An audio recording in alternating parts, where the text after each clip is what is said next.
4 of the very best teams from the Onward community. We're going to fight it out here in our brilliant tournament.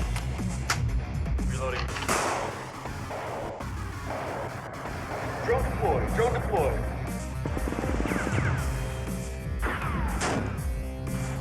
Two here. Behind you. Dead, he's dead. No one in mid one,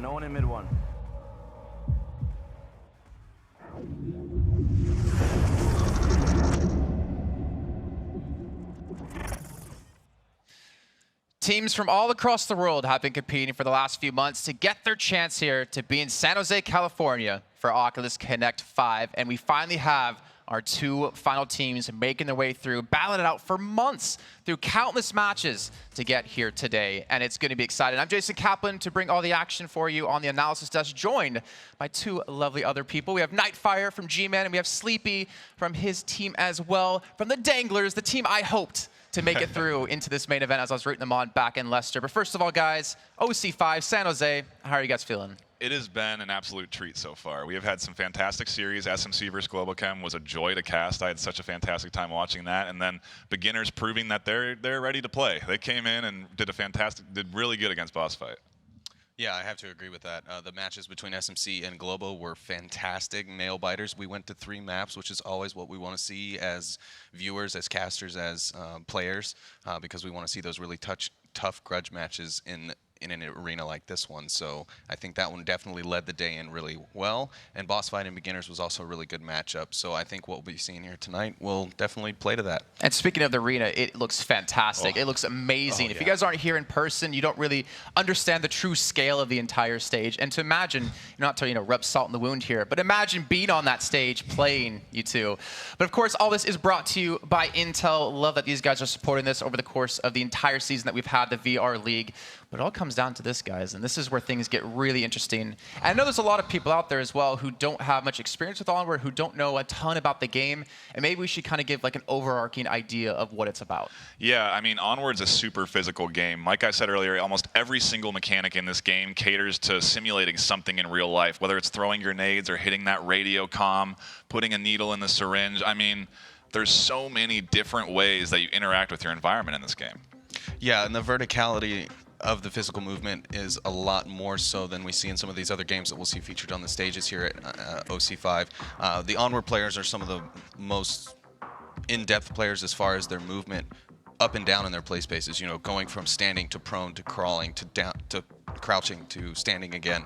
It's a lot of toll on your body, especially if you have to play like we did in Leicester, multiple rounds, multiple matches back to back. That exhaustion, that stamina really plays into effect there. Yeah, and you're going to be very tired if you do have to play back-to-back games, which Beginners, luckily for them, had a pretty clean sweep come into this one. But we do have to take a look at the format because you guys need to understand of how one team does take victory in this grand final. It's a best of 3.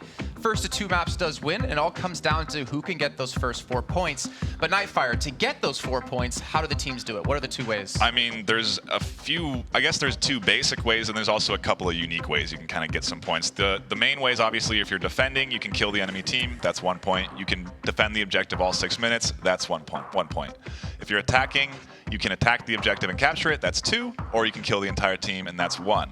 There's some unique situations that we can start to get into where you talk about how the Volk can actually defuse their own objective and only reduce the casualty to 1 point instead of letting Marsoc cap and get 2. Right, and Sleepy as well. There's substitutions in this game. We talk about the exhaustion factor, but also the physicality that comes into it. If you're a taller player, you have the opportunity to play certain maps a certain way, and we've seen teams already today do that as well.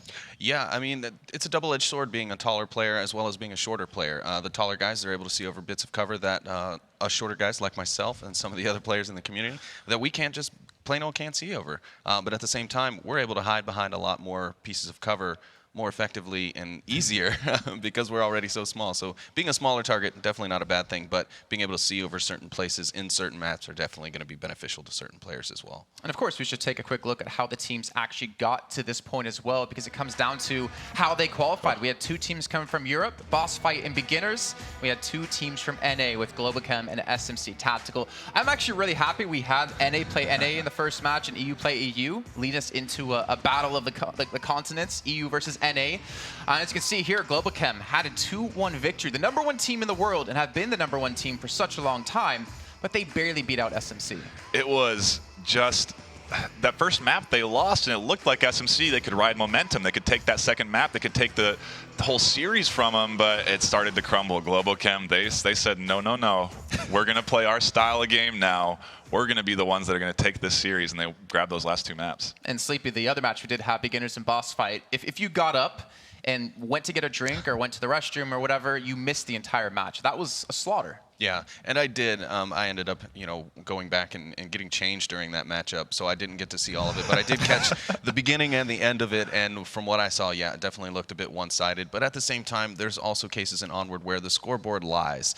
Even though it's a huge point gap, the actual round comparison is sometimes very intense. Sometimes each round is going to a 1v1 every single time, and it's tense, and it's to the last second. So not always is the scoreboard a very accurate interpretation of the match itself. But yeah, it seems like beginners definitely had the leg up on boss fight today, and that's unfortunate. Boss fight are a great team, and they definitely deserve to be here. But I think the 2 teams that have put in the most work have come out on top here today, and so I think we're going to see a lot of that later on throughout these matches. Well, speaking of beginners, maybe we should actually take a look at the roster for the team that they'll be bringing you for here today. They actually do have a bigger roster than what you are just seeing on the screen for the potential for substitutes to come in. But let's start things off with here, Nightfire. Who's the person you're looking at this team to be the focal point? Well, I mean, I hate to be repetitive, but we're going to look at the brother duo here, the Woods brothers. I guess we have duo brothers on both sides, beginners and on Globo Chem, but I think those are the 2 guys you got to kind of keep your eye out for. What about you, Sleepy? Do you kind of think the same thing? Yeah, I would actually say Smoils is someone to look out for. He is a bit of a wild card. He's an LMG specialist. He likes to carry a lot of rounds with him when he's going down range, and yeah, he can tend to get some pretty crucial picks at specific moments. So I think we're going to need to keep our eyes on him as well during this series. Well, now we should take a look at their opponents and see what's going to happen for this one, because this is a team that's been tried and tested for a long time, and this is the team, most importantly, these 5 that we're going to see start off this first map here. It's going to be interesting to see how this one goes as we kick off into the map. But guys, again, we have to break down who's the key person. I mean, it's so intimidating to look at Globo Chem's roster. Everybody on this roster is powerful. Pants, Arsenic, Thunder, Otto, Wrath. It's just people you have to be careful for at all times, and it's their entire lineup. Yeah, absolutely. And to add to that, I mean, it doesn't matter what makeup or what player roster they're running per match. I mean, yes, each individual player will have specific qualifications that make them better or less qualified to play that map, but as a team, they do so well at working together, at covering each other, at providing each other with support, that even if they were to play their weakest roster, which is still a strong roster, they're still going to get great results because they have that teamwork, they have that cohesiveness that makes for a great Onward team, and this is why we see them at the top of the leaderboards constantly, because they put in a lot of time. And speaking of great teams, they might not be a team in Onward, but Stack Up, actually one of the supporters of this whole event. Luckily for us, we actually do have someone on the desk who got to actually work with them back at an event we had in Leicester not too long ago. Can you give us your quick experience with them? Yeah, absolutely. I was able to go along to the very first Onward Leicester Invitational event over in the UK back in June. That was a special event. I got selected out of the Onward community as a veteran of the United States Air Force to go over and have a good time with a lot of my buddies and friends here from the Onward community, as well as just kind of see what the VR Competitive Game League is like. And it was awesome. Everything was great. I had a blast. The guys from Stack Up are really great guys, and their mission is very important to me, not only as a veteran, but as a gamer as well. Yeah, it's, I think, very important. Any organization that supports veterans and active duty members, I'm always fully behind. But guys, guess what? It's time. Yes. We got our players coming out on stage. Sean Charles, why don't you take it away?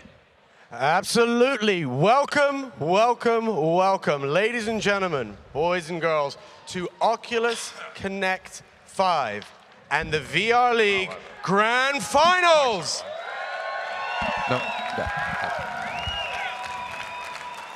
It has been an amazing year in VR esports.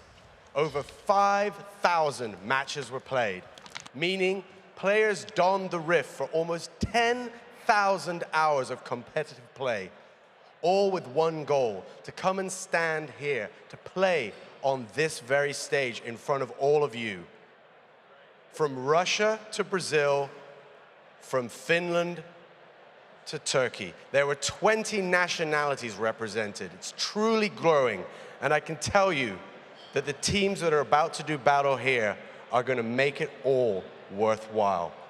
Are you guys ready to meet our two finalists?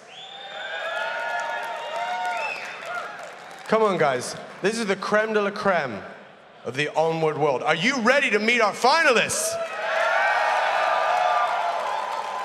So let's start at the beginning with the beginners.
Absolute champions already. They've gone the whole way and they're led here by the man himself, Killinger.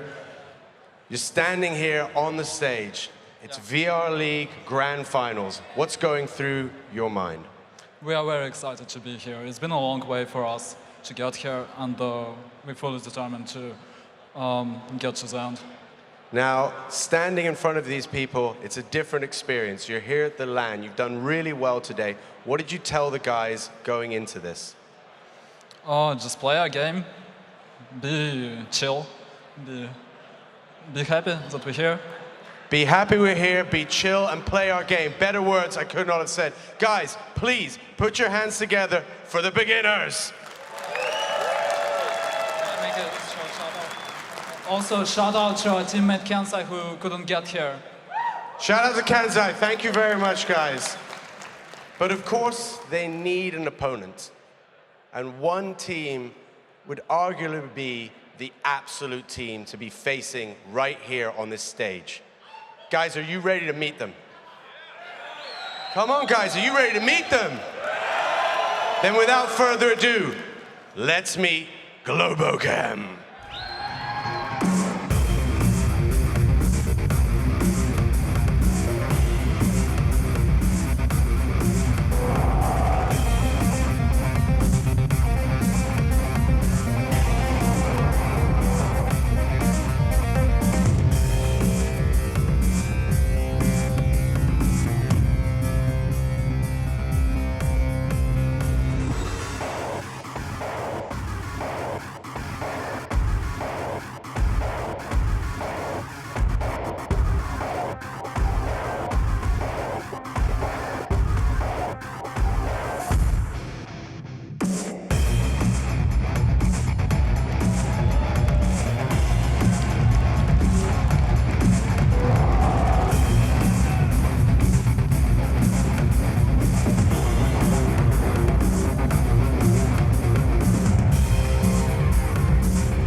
Otto, you guys are a big deal in the Onward world, and now you're standing here on this VR League final stage.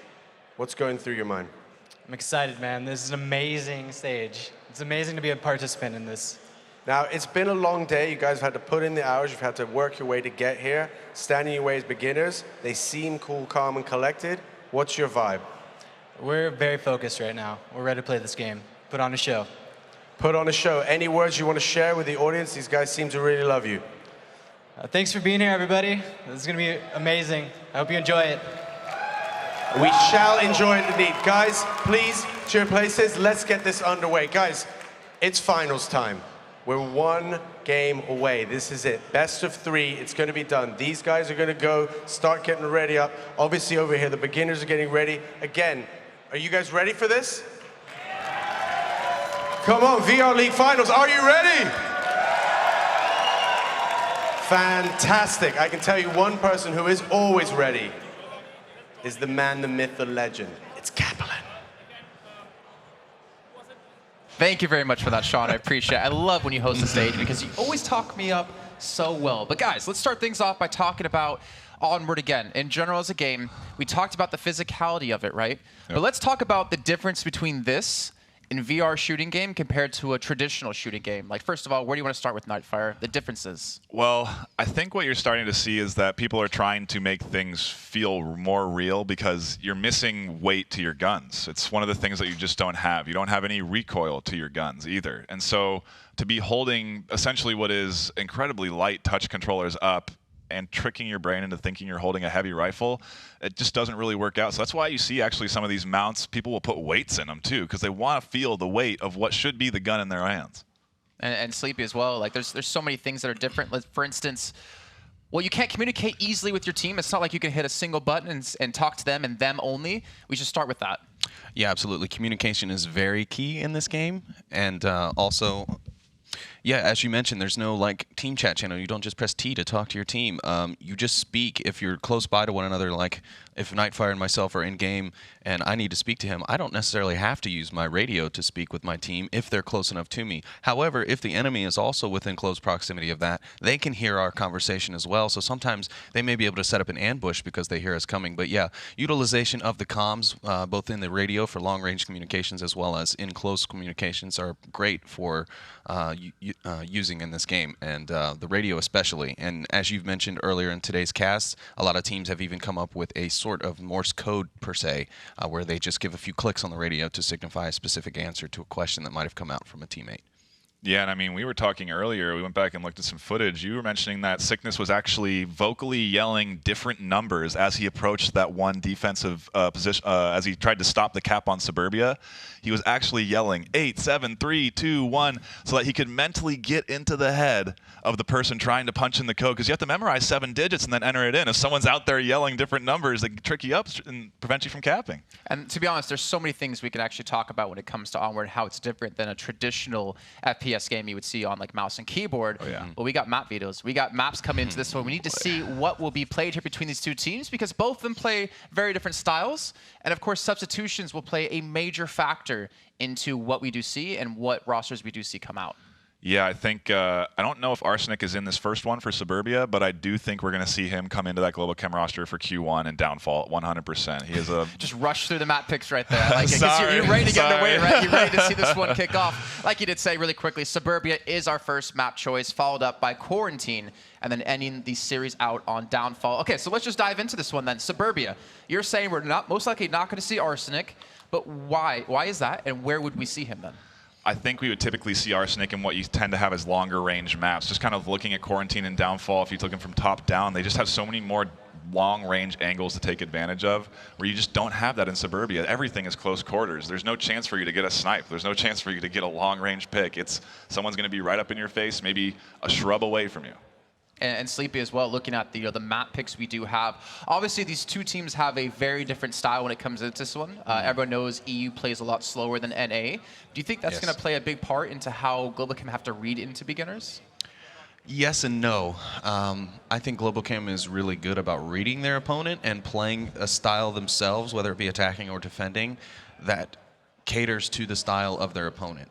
They know that if their opponent plays slow and methodical, then they need to make sure and not take too many risks, not peek too many times, not re-peek the same corner if they do see someone and try and get greedy with their kills. But at the same time, Globo Chem is also able to play that slow and methodical game as well, and it's very effective for them.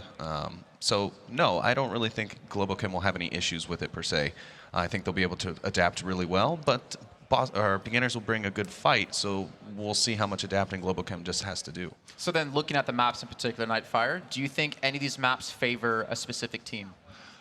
I almost want to say beginners have a strong chance to do well on Suburbia, because they have the potential to play it so slow that it's going to throw off the typical pacing of Globo Chem. Beginners are, like we said, a slower paced team.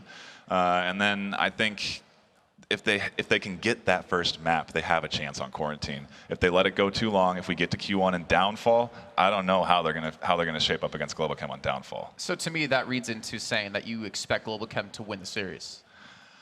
I mean, I think I'm with you as well. Like, to me, they're definitely going to be the favorites, but obviously both teams would have a very different path. Sleepy, are you in agreement with that about Global Chem? I tend to favor Global Chem more, but I'm not saying that beginners definitely don't have a chance. I think we're going to see a good set of games here, and I think it could be anyone's match, but I do slightly favor Global Chem here in this series. Can you kind of go into that a little bit of why you favor them?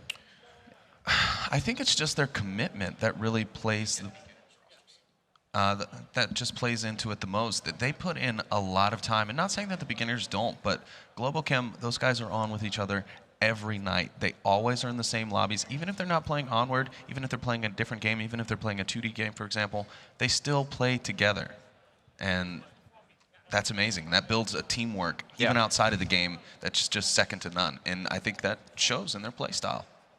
Yeah, I mean, we were talking about this earlier, 20 to 30 hours as a squad? It's a long time, yeah. Each week, yeah.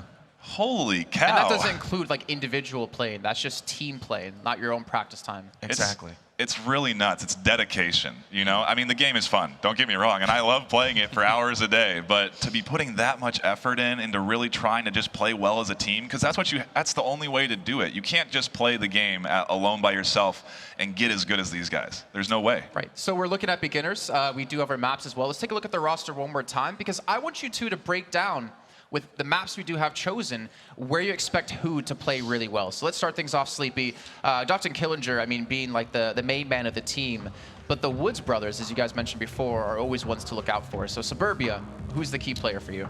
For Suburbia, I'm going to heavily rely on Smoils here. I think his LMG play is going to come into a good effect. He's going to be able to use that thing to give suppression, to allow his teammates maybe to push up a specific lane in order to keep the enemy's heads down while they're making that push and get them into an advantageous position in order to get the pick and then move on and utilize a different route to the objectives. I also think Killinger will be one to look at.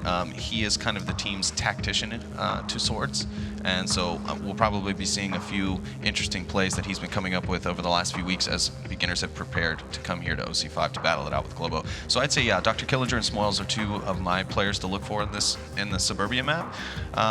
As far as Quarantine and Downfall, I'm going to probably say Cushberries and the Woods brothers will be the ones to look for, as I think they probably have the better long-range shots.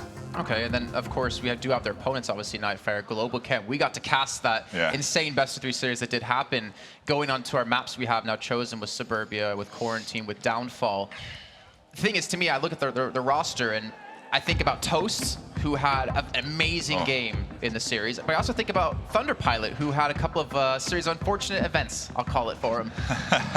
Yeah, we did kind of highlight those. I know he's a little upset about that. But, I mean, Toast had 10 kills on, I believe it was Bazaar. The dude is an absolute monster right now. He's feeling so loose that you gotta watch out for what he's doing. Just kind of, if you're looking at the screen there, you can see they're planning out their strategies right now as we speak in that lobby. They're getting everything ready. They're writing on that whiteboard, let's go here, let's attack this, watch out for this potential attacker. Raf's gonna be over on that east side. I mean, you can get all sorts of information out of that. If I'm not mistaken, we even saw on the screen there, I think they pointed out where Raf wanted to nade, or Raphael, they wanted him to actually throw a grenade to predict where an enemy was gonna be. And speaking of set nades, and I know you and I talked about it a lot, Nightfire, but Sleepy, we can get your opinion on this. Nade throwing, it's such a, it's a skill in the game that you honestly could spend hours on and still never perfect. Absolutely. It's an art form in this game almost. You really only see a few key players, and I will say that it's spread between all of the regions, between North America and EU. But yeah, there's a few key players who are just magical with grenades. I mean, they can get them to land on point where they need them. If they need an air burst to be able to take out a guy who's maybe behind some cover, they know how to utilize that timing, that cooking, that frag. And Global Chem are one of the teams that know how to do that. They have some fantastic airburst grenades. We saw them play cargo against SMC a few weeks ago, and the grenades on that map were just crazy. They've obviously put a lot of work into training grenades for very popular spots, and it's worked out for them very well in the end. And just to reiterate for everyone at home who might not play on, or for people in the audience, it's not like you can just hit a button and you have a set distance that the nade's going to go, right? It literally depends on how hard you throw that grenade. And speaking of how hard, Mr. Beefy from SMC, he's got a cannon on his arm because he threw a grenade, I feel like, halfway across the map. Yeah, that was a really impressive toss. It was a treat to see because you could watch that arc from so far away, crossing 2 streets, going all the way in, right behind 2 members of Globo Chem and detonating. It was just beautiful. It's stuff like that that makes it so fun to watch. And I mean, you'll even hear fans of the game get excited about smoke grenades, because a well-placed smoke, that's fun to see. That was a skilled toss. That's something you can't just do. He managed to put that smoke grenade right where he wanted it. Yeah, and speaking of grenades in general, smoke or the HE kind, Sleepy on Suburbia, this is a map, especially when you have the uplink in the house, in the center of the map, that nades, you need to be able to land perfectly, because that second floor position where defenders can hold from is so hard to actually dislodge them from it. Absolutely. I'd say in particular, flash grenades and frag grenades are probably going to be favorites of teams when they're attacking that objective. They're great for breaching tactics in order to get up those stairs, because it is a tough area to get up, especially if the defenders are well placed up there, if they're entrenched at the top of the stairs, or even watching that stair set. It's going to be hard to get in there. So a lot of great teams will kind of rush one man up the stairs about halfway, toss that flash in, make sure the team is nice and blind, or even toss a frag in, get them behind cover, and then push up. So as soon as that flash hits, bang, teams moving upstairs, their guns, they're clearing their corners, they're checking their angles, and they're getting the picks, especially in the higher tier teams. And on that note, when we were casting together, you mentioned a secret strategy of some teams involving the grenade. Can you kind of remind us of it? Yeah, absolutely. I've seen it happen once, and maybe only once, from Globo Chem. So we might have it here on Suburbia. Hopefully no one's listening and getting any secret strats here. But what they typically will do is they'll take a grenade, pull the pin, something you have to do, put it back on their chest, let it go, and then charge up the stairs so that they have their gun drawn. Like we saw earlier, typically that first guy up the stairs is dead. He knows he's going to die, but he wants to get as deep as he can up that stairwell, so when he gets shot, maybe he gets a pick with his rifle, but that grenade drops on his chest, picks up a couple more, lets your team follow you up nicely and try and get that cap on objective. Or in other cases, you actually pull the pin, you make a sound cue, and someone comes rushing down the stairs against you. Yeah. And luckily, we actually do have some replays from the match we did cast together with SMC up against Globo Chem, so we can see some things, not only on Suburbia, obviously, but obviously on Quarantine here as well. And Globo Chem, they had a very rough start. You can see Pancake there. Such a close chance of finishing that uplink. I thought that one was over right there. When I saw Pancake manage to get in there, and I believe it was Otto who was still left on the objective, or over here in this area, in the center burning. When he was off the objective and Pancake had made it into that garage next to the uplink in the gas station area, I thought it was over. I did not think Otto was going to make it back over there in time to even attempt to take out Pancake. And the thing is, we have to keep in mind that the uplink is 2 points, and that completely changes the way you defend or attack. And we talked about this a little bit on our cast, but we should obviously bring it up yet again. Yeah. If you're down and the enemy team has 2 points and they're attacking against you, they can finish the entire map in that one attacking round. Yeah, so let's put up a hypothetical here. We're all the last guy on the team. There's only one member left on the team. He's defending. He realizes, shoot, I'm not close enough to objective to kill the enemies who are going to cap. They're going to get 2 points. What do I do? Well, as defender, I'll pull out my pad. I'll punch in a code of my own, and that's going to defuse the uplink so that the people that are trying to cap it cannot get 2 points. And it's going to force them to only get 1. It guarantees them 1 point if that defuse goes out, but they cannot get 2. So there is a way to shut down if that cap from happening and from losing an entire series off of something like that. But it's hard, and frankly, I don't think I've seen anybody use it in a league match yet. And Sleepy, we saw, back in Leicester as well, so many ninja caps. You can hear, obviously, the tablet being taken out. Again, audio is a very major factor when it comes to the game, but we haven't seen too many sneaky plays. And do you think that's due to teams having the pressure on their shoulders of playing here live in front of an audience? I think that could play into it a little bit, but I also think that I saw a lot of very tight defensive strategies come out today in the matches. I don't think any team really wanted to give up any caps or any points that they didn't have to, especially when they were defending. So I think the tighter defenses had more to say about why we didn't see any real sneaky ninja caps. But, it's one of those things that it just takes some time. We might see some here I'm hoping. in the finals. I mean, yeah. there's nothing more hype than seeing that kind of be snuck through, especially when they're like sitting in the edge of a smoke and they're sitting there hitting all the numbers in. And again, for people who don't know much about the game, we should kind of say how you actually send the code to the uplink, because it's not like you just hit a button. It's very difficult to do. No, I mean, most games you think about uplinks, it's just you planting a bomb or you pushing, like you said, one key. This one, there's a 7-digit code, and it's actually a 2-step process. You have to pull out your pad, 3 steps. Pull out your pad, check the code, memorize that 7-digit code, go back and enter in that 7-digit code, and you don't see the code as you enter it in. So it's all up in your head. It's all. You actually will have players who will recite the code if they're attacking to themselves at the start of a round as they're running. You'll just hear them say random numbers and thinking, what are they doing? Well, they're trying to memorize that code. So if they can cap, they have it memorized already, and they can just go straight to the code and punch it in. And we saw, like, right there with seeing Pancake, like, there was a real chance he could have entered that code. And, you know, if you were to think back on the matches you guys have played and the ones that I've casted and seen, there's been so many critical moments where if someone hit a number like a second quicker or a millisecond quicker, that actually could have turned the tides completely for the game. Yeah, absolutely. There were a few caps at the very last UK Invitational that SMC won to get here, where there were some crazy moments on the uplink. Some uplinks that took just a little bit too long. They had a great, nice, long time frame to get the cap in. Unfortunately, they just didn't get it for whatever the reason. The nerves couldn't remember a difficult code sequence. Yeah. But yeah, we saw a lot of missed opportunity caps, and then we saw a lot of great ninja caps there. But yeah, those 7 digits can really get to you sometimes, especially when you have a repeating digit. And you know, everyone has their own way of memorizing. Some like to make a tune out of it. Others have patterns they like to try and memorize. I have a goldfish memory, so unfortunately I can't remember many numbers. You throw someone else in there also yelling out a few other numbers too. Yeah, that makes it even more harder. Oh, I mean, the thing is, like, speaking of the communication, we talked about Thunder Pilot. He had a interesting time earlier on. You can use communication to trick your enemies. Yeah. So, for instance, if you have been downed and you have not been actually eliminated, you can still communicate. And we did see Pancake earlier on, as we were kind of theorizing, or you were kind of theorizing, that he said, okay, just res me, I'm around the corner. And Thunder Pilot and the enemy team literally ran around the corner, resed him, and then Pancake immediately killed him. Yeah, and I think if we're going to talk about comms and when you're down, also if you are downed as a player, you can reach down to the floor and radio in information to your team. So even if you're downed and you're not dead, you're able to give information to your squad. It's why you'll actually see a lot of these top tier teams shooting down to players, even if they know they've been killed. They want to put a couple more bullets into that body to make sure no information's getting out. And of course, there's obviously a big difference in between this and traditional FPS games. Being a military simulator, there's a lot of different choices you can do in your kit. It's not like you just, you know, pick your gun and that's it. There's a lot of thought going into, like, do I need night vision? Do I need scopes? And you can kind of walk us through that really quickly.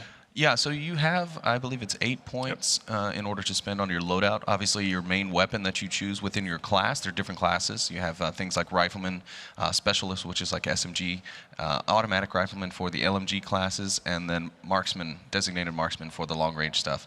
Your initial weapon costs a few points. Obviously, different weapons have different point costs, and then the equipment and the accessories for those weapons also have points cost as well. Not to mention you have your utility, your night vision, your body armor, your syringes, flash, smoke, and frag grenades. All of that taking up those precious, precious 8 points. So you really have to figure out what's going to work best. How are you going to best have the most efficient chances with your weapon, with what accessory setup? What utility are you going to need for the match? Are you going to need to throw smokes to cross lanes? Are you going to need to throw smokes to cloud up the objective and get in for a cap?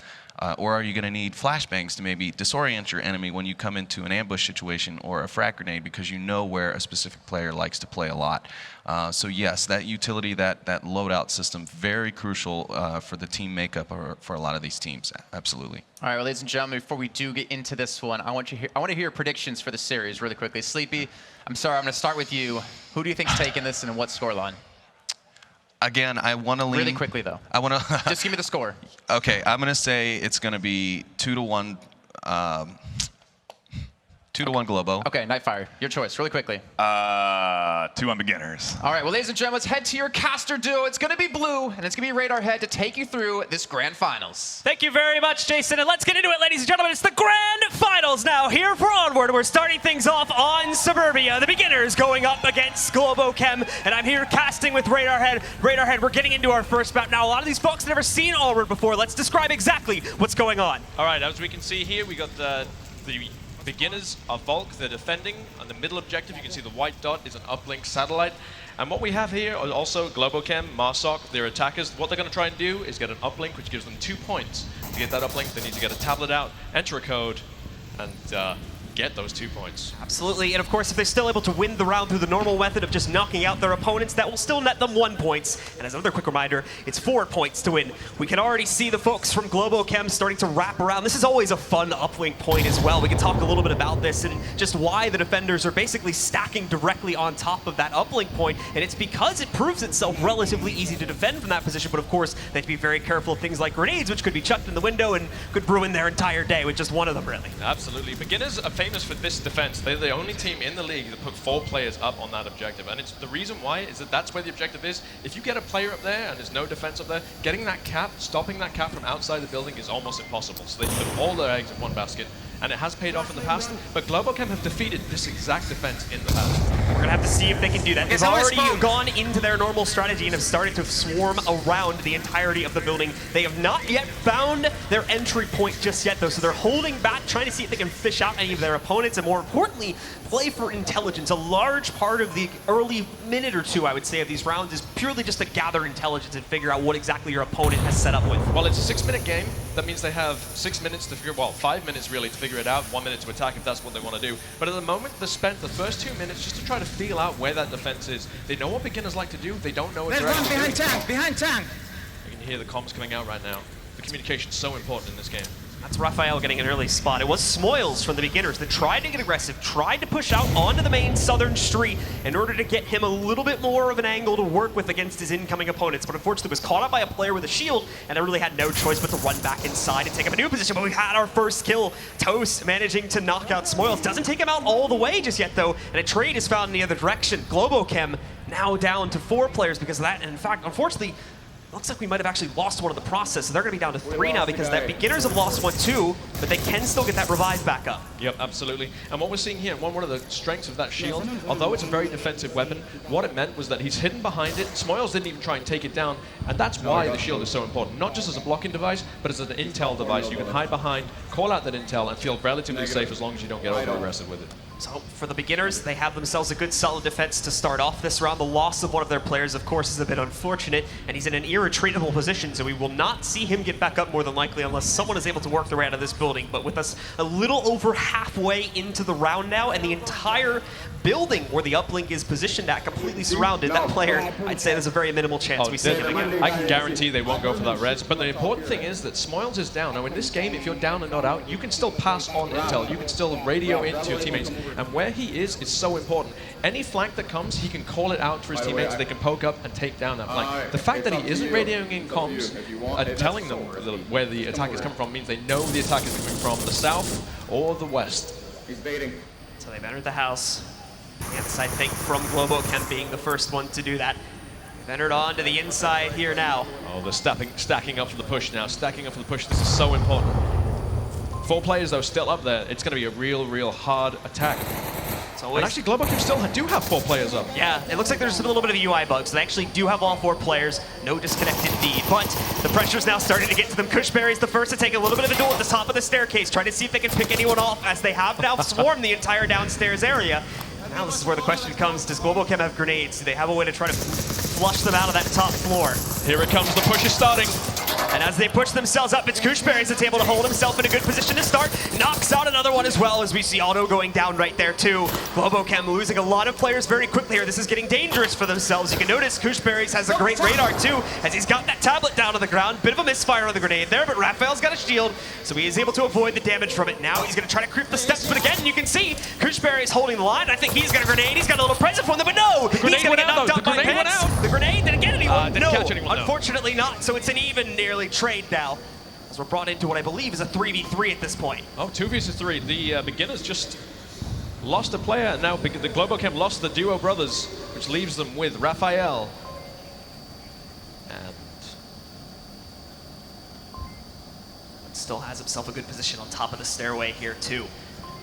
The last bastions of defense on top by the uplink. Now remember, although the players on the offending team Globo chem right now are very close to that uplink, they need to be at the correct elevation as well. So they're not able to send the code from downstairs despite being right next to it. They do have to get at least about 3/4 of the way to the top of the steps before they're going to be able to do it. 30 seconds, they're being pushed now. They have to push this objective. Raphael and Hans coming in now for the attack. They're both taken down. Come on, what the fuck? And beginners take round 1, map 1.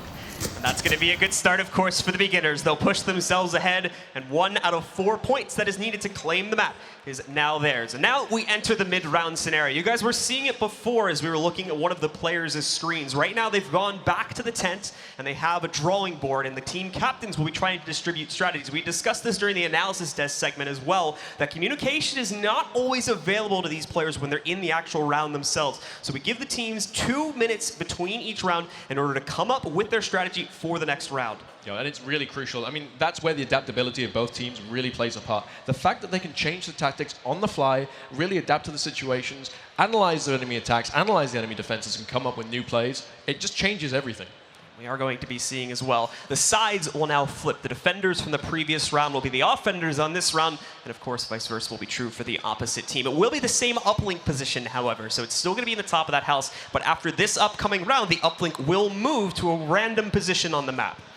So just to remind the viewers or anyone who hasn't seen this before, we saw the pressure building on Globo chem in that last end of that map. With 30 seconds left on the clock, had the time run out, the enemy team beginners on defense would have got 1 point by default. So Globo chem had no choice but to attack, which meant as the time ran out, as the beginners see that the time is running out, they're ready for that push. They know it's coming. The triggers are on the fingers, ready to pull. And Globo chem had no choice.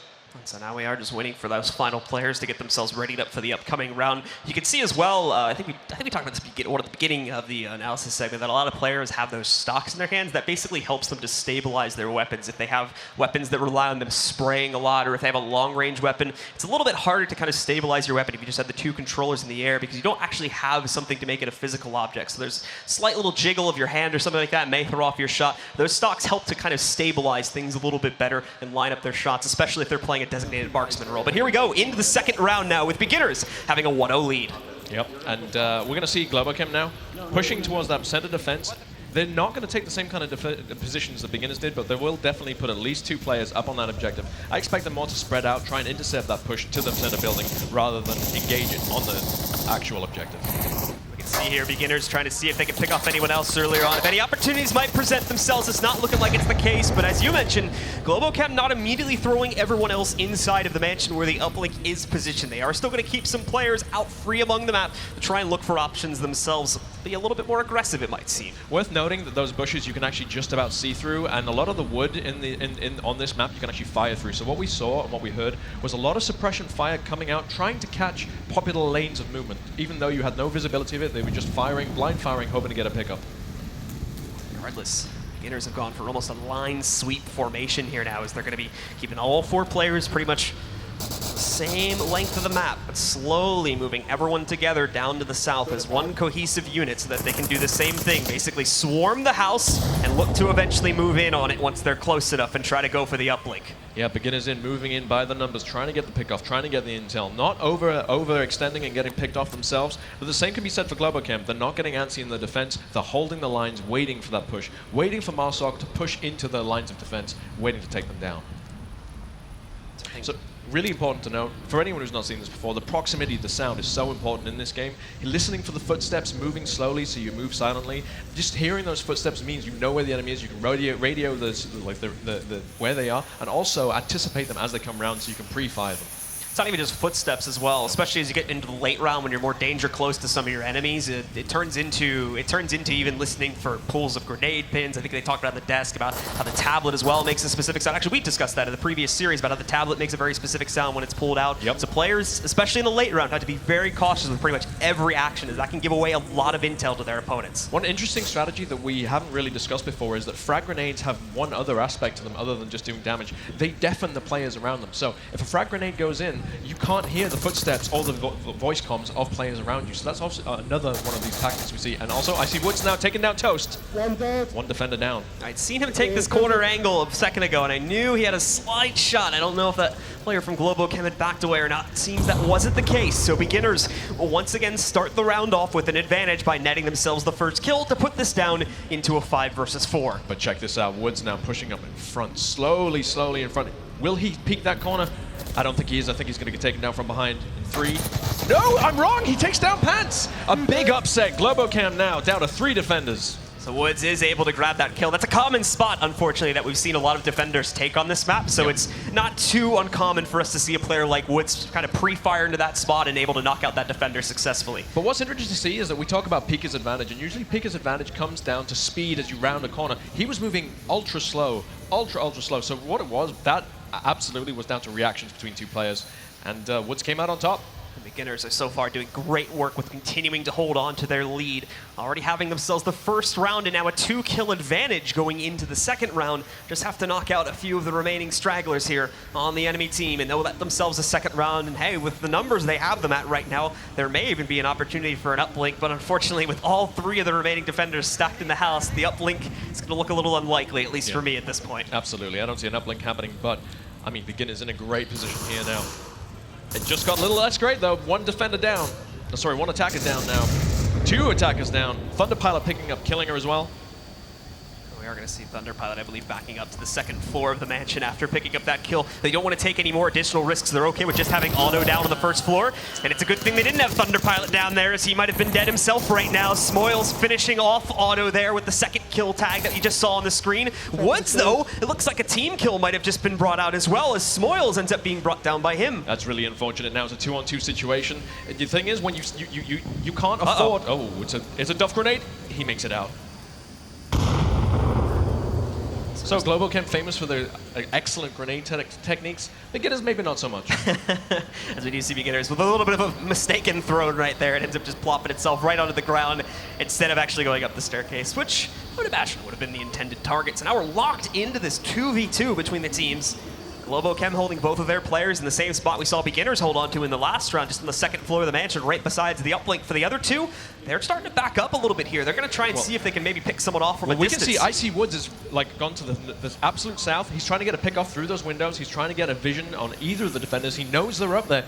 They both know to keep their heads down though, but if they make any kind of mistake, Woods will pick up on it and punish them for it. We should mention again, as we talked about it on the desk, there is a reason why both these players are named Woods. They're brothers, believe it or not, as well, and they're here trying to win that prize together, so we're going to have to see if they can pull off the clutch. Win this 2v2 and keep their team in the lead. 45 seconds left on the clock. They're being forced into an attack situation. Globochem know it. They're going to be ready for it. Here we go. Woods making a move first. The uplink getting in the way, but not in the way enough. And as well, his brother takes out the 2nd one from a distance and across the street. Yeah, it's beginners that pick up a 2nd round now. Fantastic. What we saw there, Icy Woods locked in on his windows. Raphael, here's his teammate, goes down. Knows a cap could be happening. Has to stand up. Has to run to the objective. Woods cuts him down. That's excellent team play. So the beginners will be able to once again push themselves forward even further now. A 2-0 lead established for them. And as well, been unorthodox to see, especially on that point, complete dominance for them, winning both the offensive and the defensive round. Yeah, and I mean, 2 players up both times. This was not a 1-on-1 situation. So what we're seeing right now is beginners looking very confident, coming from that match against Boss Fight, showing what they're capable of against the current champions. So now, as we talked about previously, the uplink position is going to change. It'll move to a different spot. They are predetermined positions, but where exactly it will go is random. So we're going to find that out when we do jump back into it. And of course, we'll get your analysis on how exactly that might be working out. Now, as we look up here, I love the display they set up on this grand stage. It's amazing. You can actually see each one of the players' bios, what their equipment they're using, how many grenades, how many smoke grenades, what the primary, what the holstering. Also, you can see if they're down, if they're dead, and how many kills they have. There's so much information here for the viewers, and it's just unparalleled. It's fantastic. Very cool stage that we have here set up at OC5. Of course, I'm sure some of you guys saw it earlier, and now we got to transform it into an esports stage for our grand finals here. And of course, you see the results before you. Yep. So Globochem now feeling the pressure. The guys who know pressure, they're facing it all the time. They won the first Leicester Invitational, so they are not new to this stage. I mean, this stage specifically, yes. The pressure is building, and like I said in the first game, I thought Globochem looked like they were a little bit nervous. Beginners look cool as cucumbers, and that's coming through right now. We saw team kills. We saw A little bit of nervous play. Thunderpilot caught flat-footed. There's only one way into that objective upstairs, and Thunderpilot wasn't looking at the stairs as the entry from Woods 43 came. I don't know what's going through their heads right now. Yeah, it seemed like we were trying to see, especially at the end there too, just trying to hug the uplink and use that as at least something to get in the way of the spray that was coming from our opponent that was pushing up the top, but it didn't end up working out that way. I can see though that it looks like we are ready to jump back in. Players are going to be let out of spawn in, well, just about a second here. And we now have our new uplink position. How exactly do we often see this one playing out? Oh, it's a really hard one to defend. It's the defender's nightmare. Basically, it's very hard to place any players to surround it where they're safe, but gives them good sight lines. You have to have a player on the objective. It's a horrible place to be. People know we're going to be there. We saw Toast getting taken down by Icy Woods in exactly that position. Beginners spreading out the defense, a very aggressive defense, and I love to see this. This is an unusual defense, and this is what we love to see from beginners. They're always coming up with adaptive plays, trying to surprise their enemies. We've got Globo Chem, already one of their players. Chem starting off on the offense for this uplink point. And so finding himself a nice pickup against Kushberries, and if he pays attention, might have another opportunity too, but it looks like he's gonna back away from his current spot, so he'll miss that chance to knock out Woods. Although Woods himself might be deciding to push forward a little bit to look for a tad of revenge, but no, it's gonna be Dr. Killinger instead that gets it, knocking out Thunderpilot on a different point of the map. Yeah, but I think Thunderpilot might still be resable. He gets Raphael gets the rev, and then takes down Dr. Killinger. That puts beginners on 3 defenders. 1 resable, Killinger still alive. Raphael rocking the shield though, accepting the firepower, calling out the intel. Smiles taken down. So with that, we're going to see more kills bringing themselves out here. It's not looking too great for the beginners right now, as they're just constantly losing players. They don't have any sort of grouping going for themselves right now. Woods, as we see right there, I see Woods finding a few trades, but he too is going to go down. And just like that, Globo Chem completely dominate the round. Beginners, sadly, just a little bit too split up, in my opinion, there. And we do see them just getting picked off one by one until there's none left at the end of the round. But again, we saw fantastic use of that shield. That shield was not there to cause a kill. He was there drawing attention to himself, making him accept the bullets. Look at me, shoot at me, I have a shield, I can take it. The guy behind me, though, he's going to refrag you. You need to be focusing on him, not me.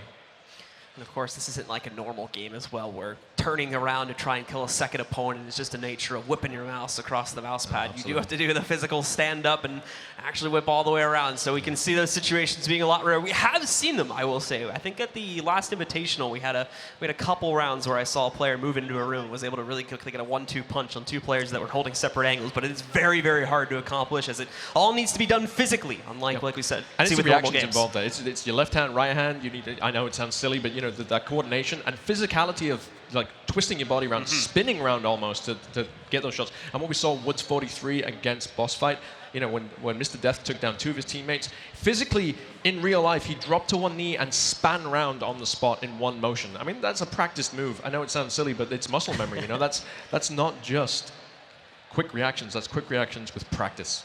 Much like with really anything in the world, people are always going to find the best strategies for accomplishing their goals, and that's exactly one of them right there. We see players coming up with cool physical tricks they can use to quickly spin around and try to pick up multiple frags. Yep. And what we saw in that last map was really interesting from beginners. We saw a very aggressive defense from them, and it didn't really pay off. And the key point there was that, as I said, you can see through those bushes. Not perfectly, but just about. And there was a moment where 2 players looked at each other and weren't sure that they could see each other. One pulled the trigger, the other one didn't. And I really feel that beginners defense on the back foot, losing the most forward defending player. Yeah, and unfortunately, you know, it was really very much a story as well, as once they started to lose players, it never really stopped. So I don't think there was ever a moment for them to kind of call for a retreat and pull their players back. Now we're going to switch, of course. Now we're going to see the beginners on offense, and they'll get their same turn on the same uplink, and it's Globo Chem. It's going to be on defense. Again, these early shots coming out through penetrable cover to try and get those pickups. Even if they can't see the enemy players, they're just hoping to land a lucky bullet. It doesn't happen this time. We can see beginners pushing up in a very different manner to what we saw Globo Chem, and Globo Chem's defense, again, very different to what we saw from beginners.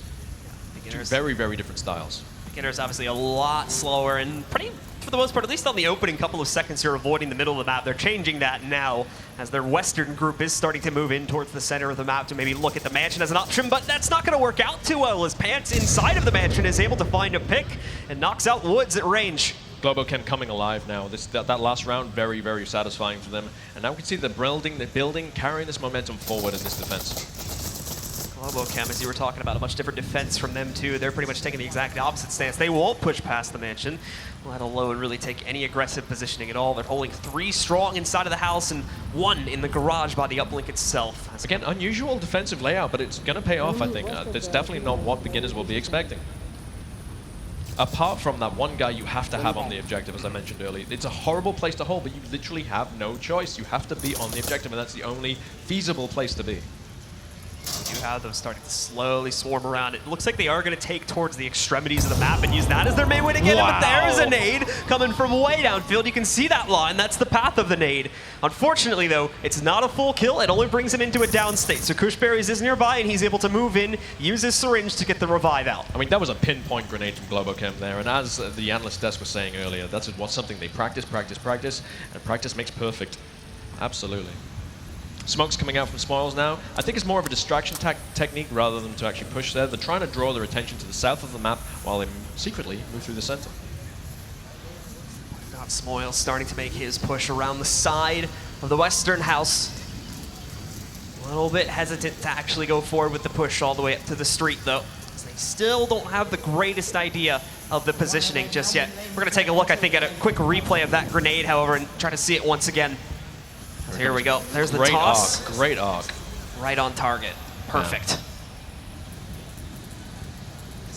So now we do have Smoil still on that push. And again, that's the western extremity of the map right now. Another player from beginners is starting to get very, very close to the mansion itself and may find himself in a battle relatively soon because of that. Dr. Killinger, meanwhile, on the eastern end of the map, he's also getting into a little bit of a scrap. Those reactions, though, he sees the enemy player, ducks down, the bullets miss him, he returns fire, then calls it into the teammates where that location is.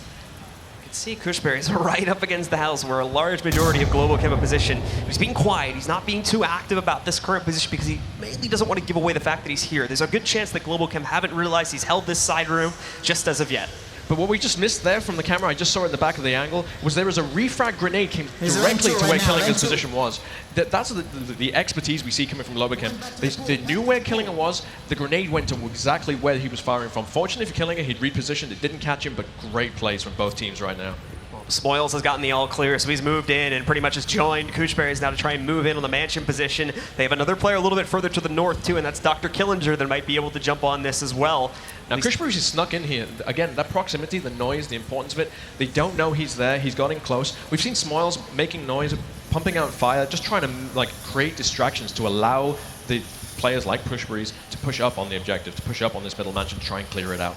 The problem that is going to start to surface here within the next minute or so is going to be the time factor of this too. As once again, because beginners have not gone so aggressively into this round, they still have to try and kind of sweep and clear the rest of the map. It's Toast, though, that's going to be jumping in for Globo Chem. A short-lived one, however. He's only able to pick up 1 kill before being traded out by Woods. He'll go down after that. Woods will find the trade successfully and will be locked into what I believe is now a 3v3. Yep, it's getting intense now with 1 minute 50 left on the clock. But this is where beginners thrive. They love having 1 minute left on the clock. This is where the game. The moment it hits 1 minute, it's beginner's o'clock. Raphael nearly able to sneak off another kill against Smoils here too, but thankfully the sandbags support him enough to be able to get back. Behind the pool. He's by the pool. Lane 2, corner. Again, you can hear the calls coming out. That's coming from Raphael himself, the player we're currently spectating. He's seen the players outside, knows where they are, and he knows he's going to be pressured by them relatively soon too. But oh, a team kill again from the beginners as Woods. I see Woods will accidentally knock out Smoils. Wow, that's a big hit. Beginners were showing some great play, but Kushberries then takes down Thunder Pilot. It's a 2-on-2 situation. He's traded it back, and we could very well see another duel happening here soon too. Kushberries and Pants, who's been flanking around on the defense to try and line something up, but he's got to be careful so he can hear the shots, and he knows IC Woods is going to be pushing towards him. He'll quickly take him out, and now Kushberries, the pressure switches to him as he picks up Pants. And as you mentioned, we're now down to a 1-on-1 with only 1 minute left in the round. While the objective is wide open, Raphael realizes that he's going to be having to rotate down. Maybe he doesn't realize it. Kushberry's not pressing the advantage. He knows Raphael is up there. Again, that noise is so important. He heard the footsteps up there. He's waiting by the stairs, waiting for that player to come down. And he's thinking that Raphael is going to be forced to do so. Boss, front house. Remember, there's another call coming out right there too, as we're going to be hearing that from Raphael. Raphael doesn't know, however, that he's going to be one of the last men standing, and with the kill coming out from Kushberries, is taking him down. Oh, there's still... Oh. I'm down, be careful. Okay, so there's still another Global Chem player up. It's not a 1-versus-1 situation, it's a 1-versus-2 situation. So he's going to make a move over. Otto on the objective, though. Oh, it's Otto. We haven't even seen him. He's right over here. He's been holding the objective the entire time. Otto! He'll peek out for Globo Chem and finish off well just to celebrate, and that'll tie us up, folks, at 2-2. Cushbury's making some amazing plays there, though. I mean, it's unfortunate Otto took him down, but Cushbury's really, really psyching out Raphael, holding that corner, knowing Raphael will be forced to come down the stairs, or at least check the stairs, and it paid off for him. Otto, though, on the objective, not leaving it open. We should mention now that both players have hit the 2-point mark. Either team can now win on the upcoming round because of the fact that the uplink provides you with an additional point. Winning normally, again, gives you 1 point. Via the uplink will give you 2, and it's 4 to win. So either one of these teams may now be able to take the match, but it's only the offending team that can net 2 points in a single round. I know, that's a great point. That's a great point. And that's so important. Beginners, though, are not going to be giving out an objective on this map. Not easily. Unless they drop the ball massively, this is a team that knows how to hold the line, they know how to hold objectives. They're not going to be giving up to Globo Chem, and they know Globo Chem are really hungry for it. And the other big question, too, is where did our uplink now go? Where did it switch to? I think I saw it for a minute. It looked like it was in the middle street on the west side of the map, but we'll get that confirmed once we actually get into the server itself, as that is going to become a large factor in what determines our winner more than likely as well for this upcoming map, is that could give a big advantage to our defender or our attacker, depending on where that uplink position is at. Hey, do you want to make some bets that the Raphael is going to rock a shield again? I feel like you know this, so I don't want to take the bet. Come on, take the bet. Okay, I'll take the bet. Do you think he's taking it or not? I think he's taking it. I think you're right. So we'll see on that one, of course, when we get into the match itself. And that round is going to be starting in just another minute here. As you saw in the background there, they're in the tent. They're drawing on the board, coming up with their strategies for the upcoming round now. Because when they're in the game, there may not always be open lines of communication. They may be too close to an enemy, and talking would give away their position. Or at the same time, they might just be dead and might not be able to talk to their teammates because of that. So we saw when they were drawing, it's a northwest objective, which I thought you called out earlier, but that it's a great objective to see defended. There's so many different lines of attack, so many different lines of defense. Here we go. Round 5, map 1, Globo Chem versus Beginners. So in we're going to go. Players are going to be let out of the boxes now. They'll start to push themselves forward. Beginners start off with a sweeping push down to the south here, and they are going to extend a little bit beyond the uplink itself. In fact, 3 players are going really aggressive here for the Beginners. We could see some early action because of that grenade, it's another double kill nade. This time coming in from Woods, and it brings them both down. Pants does find a trade, however, for the Globo Chem side. Not going to play from Beginner. The grenades didn't finish him off, though. They went too far. You're right. What? It's a team kill. Okay, it's all good.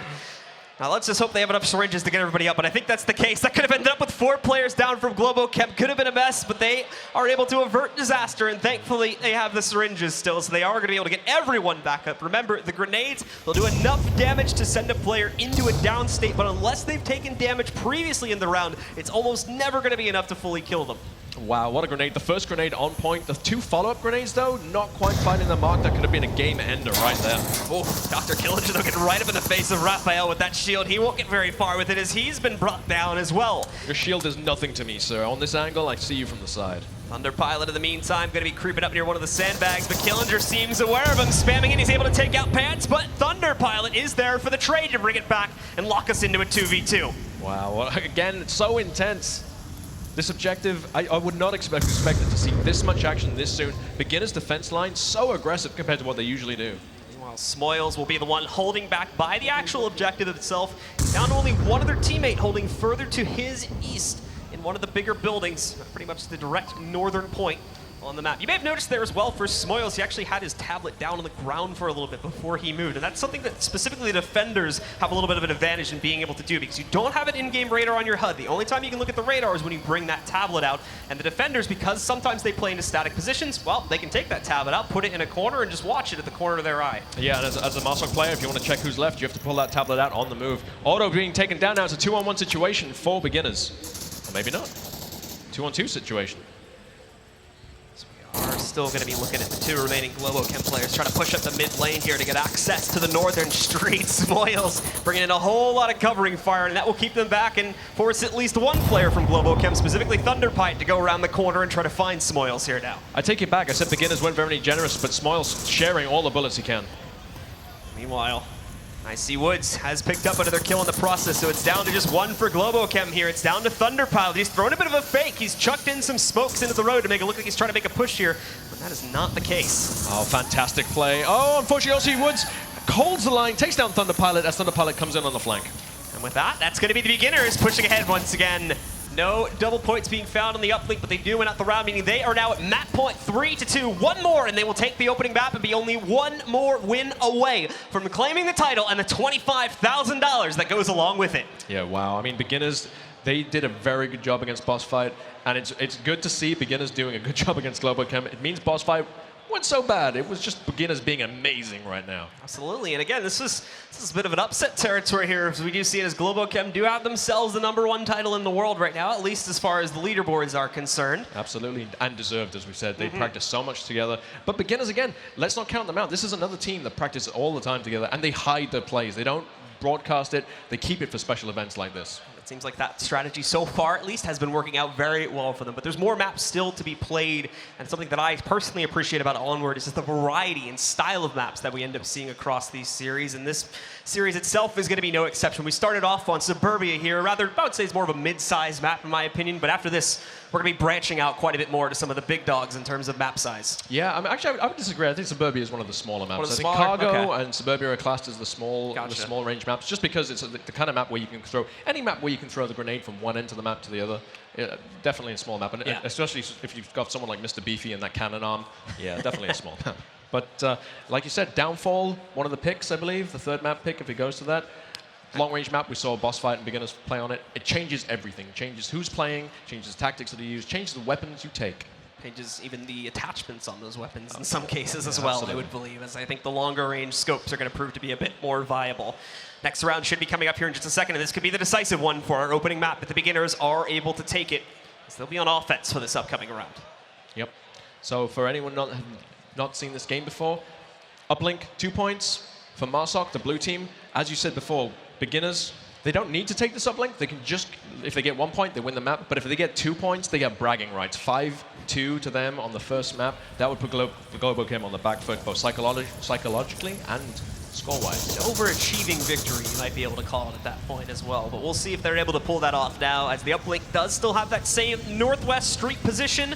And it's going to be the beginners now pushing in primarily from the southeast along the bus street to try and get themselves up to the north. Now, what we've seen is a lot of anticipatory grenades going out to popular positions. As we saw last round, we almost saw 2 players going down straight away with a first perfect grenade. Right now, no one throwing any grenades. Everyone's kind of taking the time, letting players get into those positions I'm talking about.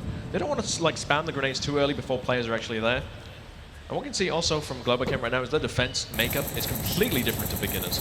Whereas we saw beginners doing a much more aggressive defense, we can see Globo Chem holding the street, not pushing past that lane. And look at beginners' attack path right now. This, again, is a very unusual play. All 5 players on the east side lined up, looking for a counter flank, not overplaying the positions here. That suppression fire, even suppressing me right now.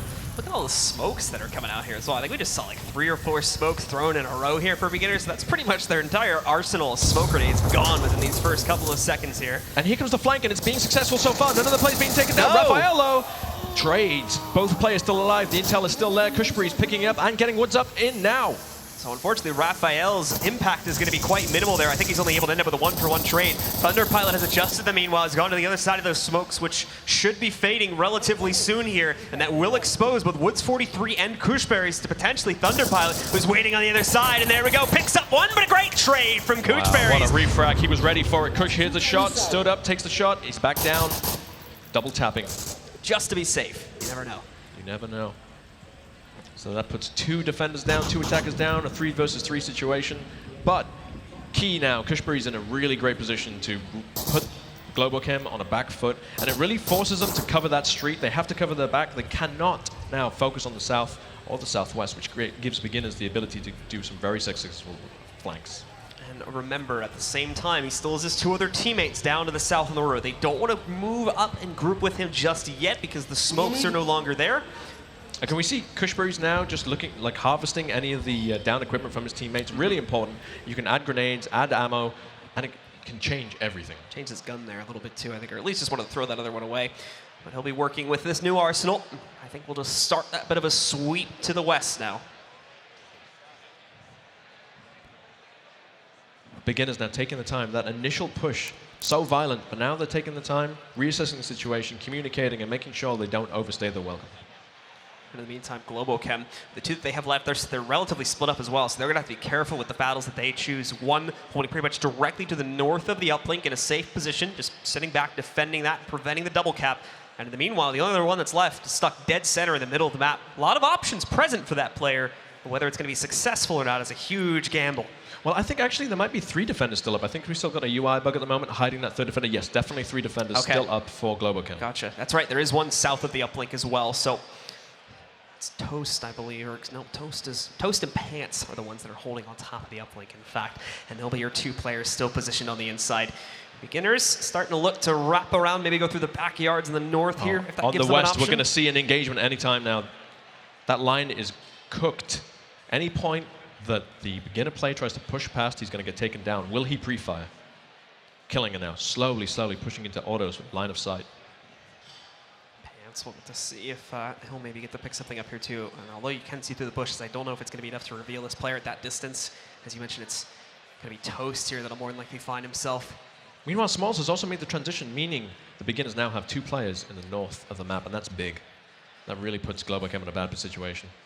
The good news for beginners is that they left themselves plenty of time to explore this northern portion of the map after they made that smoke play, as that all happened back when there was still about 3 to 4 minutes left on the clock. They're getting a little bit lower now, however, so this is when the pressure sets in, when we may start to see a bit more aggressive mistakes from the beginners, as they are going to be forced out of their current positions and, well, forced to make a play for that uplink.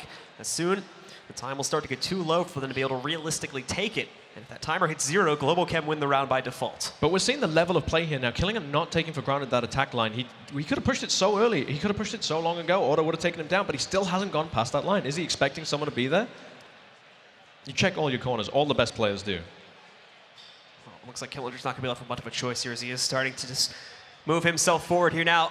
And does Pants have the angle for it, or is he going to be safely hidden behind a wall? Killinger's going to reveal himself any second now. And there we go. It looks like he's got a safe angle, so he'll go right But he by hasn't seen him. Pants hasn't seen him. Oh my goodness. And Killingham makes him pay for it. So he was actually in the correct lane as well. I'm Wow. amazed that we didn't see Pants catching that. Dr. Killinger literally slinks right up, takes him down. Smoils with another kill as well. Leaves only one that's still standing, and it doesn't matter. It's going to be the beginners wiping the floor with Globo Chem in that final round. A great smoke play to start things off as they took early northeastern control, and the rest of the team slowly moves throughout the middle of the map to finish off any of the stragglers. They take map number 1, and now they're only one more map away from being our champions. Well, great plays from both teams. And I mean, I said it before, beginners cool as cucumbers, and I think Globo Chem is showing a bit of nerves. I saw some risky plays. I mean, we saw Pants miss, Killing us slowly coming into his line of sight, didn't take him down, and it really should have been his kill for the taking. So with that said, that's going to be our next map coming up soon, folks. It'll be Quarantine will be the map we'll be jumping onto. So how do you see things changing up in our second map? I mean, Quarantine, Globo Chem are famous for devastating this map. Globo Chem, the ones to take this, definitely the ones to take this.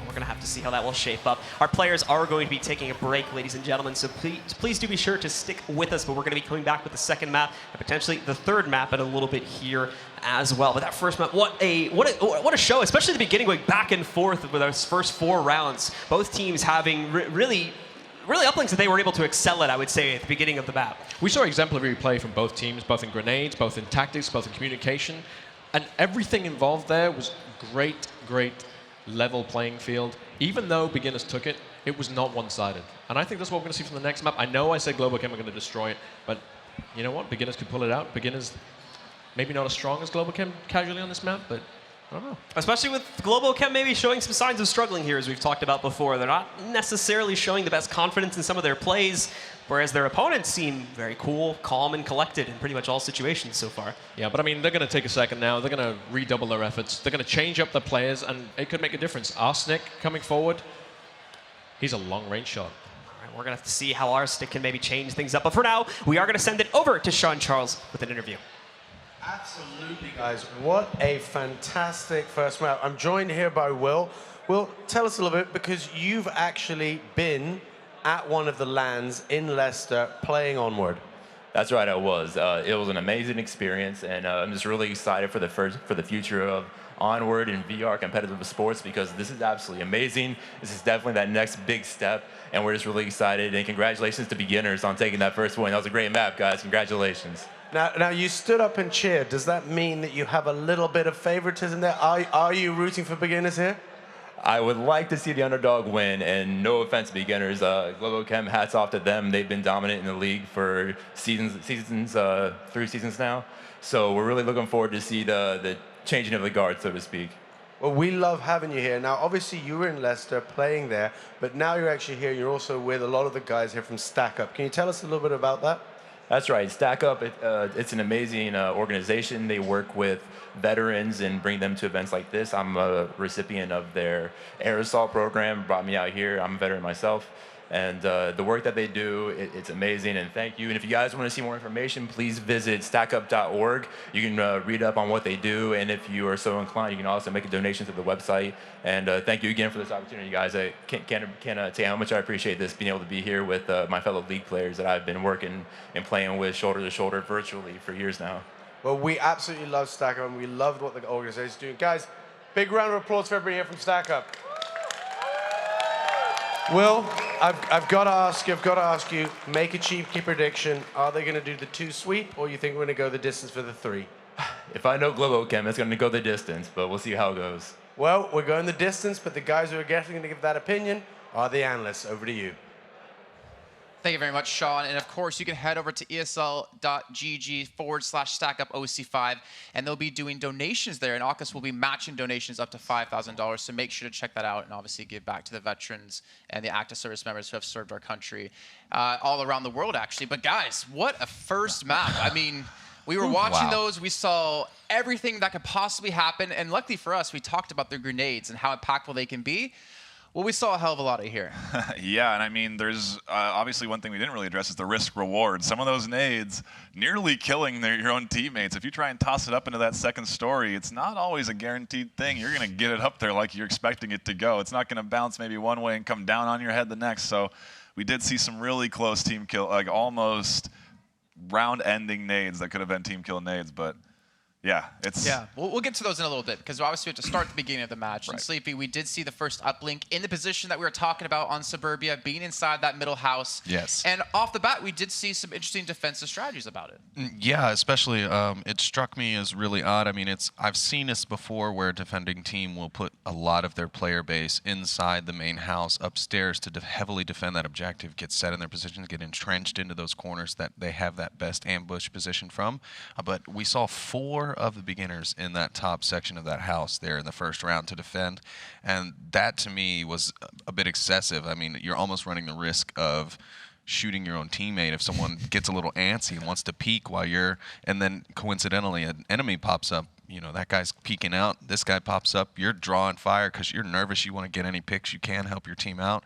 So it could go badly for you when you're that tightly cramped up there, but it seemed to work out for them. If I believe they did take that round. Yep. So, you know, it did work, but that's kind of what you have to do to defend that objective, because if you get caught off the objective as the last man on defense, it can be tough to get in there and stop them, especially for a fast capping team. So, yeah. Well, and we did see beginners actually take the first 2 rounds in this match, but coming into, I think it was our second round, we did see Icy Woods. He was one of the players they're looking out for, and we saw a really tricky play as he did push up and take down 2 members. And I know, Nightfire, you wanted to talk about this because, again, in VR, it's a lot different than what you would expect in a traditional FPS. Yeah, and I mean, if you're not really paying attention, you may not see these sort of unique intricacies, but what Woods did there to sort of capitalize on that play is he turned himself sideways so that his head was sideways to the ground. What that does is it changes the kinematics of your character so that they're straight behind you. And then he slowly pushed out so that just his head was peeking out to catch pants on that balcony. And then he slid back in, uprighted himself, and it was a fantastic maneuver. Yeah, and that was just after he had picked up Toast on the southern side of that main house where the objective was located there. So he picks up Toast first, and for some reason I noticed that Pants did not immediately react and come out for that refrag. He had the angle on him. Woods was looking the wrong direction. He totally could have had that that refrag, but he didn't take the opportunity, and then it ended up costing him his life because, as we saw, you know, he turned on his side, slid out there and got the peek. Yeah, really unfortunate that that did happen, but moving on later on into the match, we talked about Smoils, and honestly, Woods 43 as well, another key player for the team. He did amazing, and it comes back to that initial nade. And again, we talked about so many times, like how important it is to know how to throw a nade exactly where you want it. Well, kicking off that fifth round, we did see a nice double kill start things off.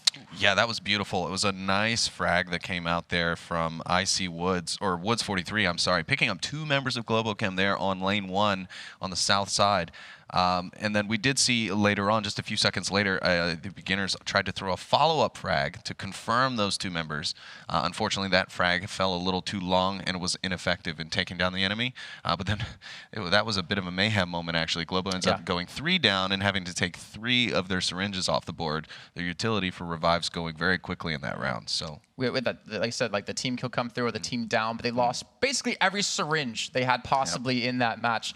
But again, you know, Nightfire, we casted them. We casted GloboChem. We cast them against SMC. This was the map of their choice, and they lost against SMC, and they lost again against beginners. Why? I was sitting kind of scratching my head too. Once they started to get down at this series, I started to think, why would you pick Suburbia again? You just lost here against SMC, and they watched you lose, so they know why you lost. Yeah. Then they can come in, bring those strategies. Obviously, it works. They win Suburbia. We're going into quarantine, like we were talking about, like Radar was saying.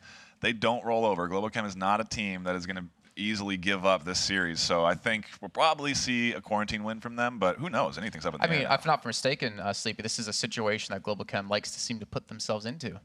Yeah, I don't know if I'd say they necessarily like to put themselves in here, but they often find themselves here in big matches. They end up maybe losing the first map or going down in points pretty significantly. Maybe they're 3-0 looking at a washout map, and then all of a sudden it clicks for them. I don't know what it is, but they just snap and they're on, and then they're laser focused.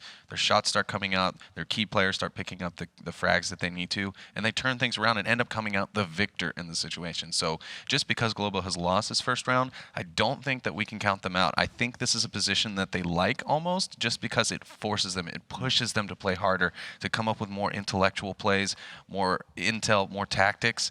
And we know from previous Leicester events that Pants will sometimes create these tactics on the fly in between in these 2-minute sessions that they have in the tent.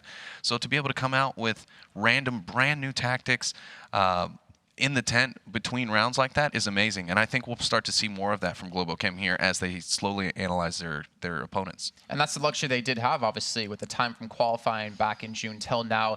We do have the substitution coming in. We expected this. It's Arsenic coming in for GloboChem. And we kind of need to talk about why he's actually being played. I know we mentioned it before, but if you're just joining us, you obviously missed out on that one.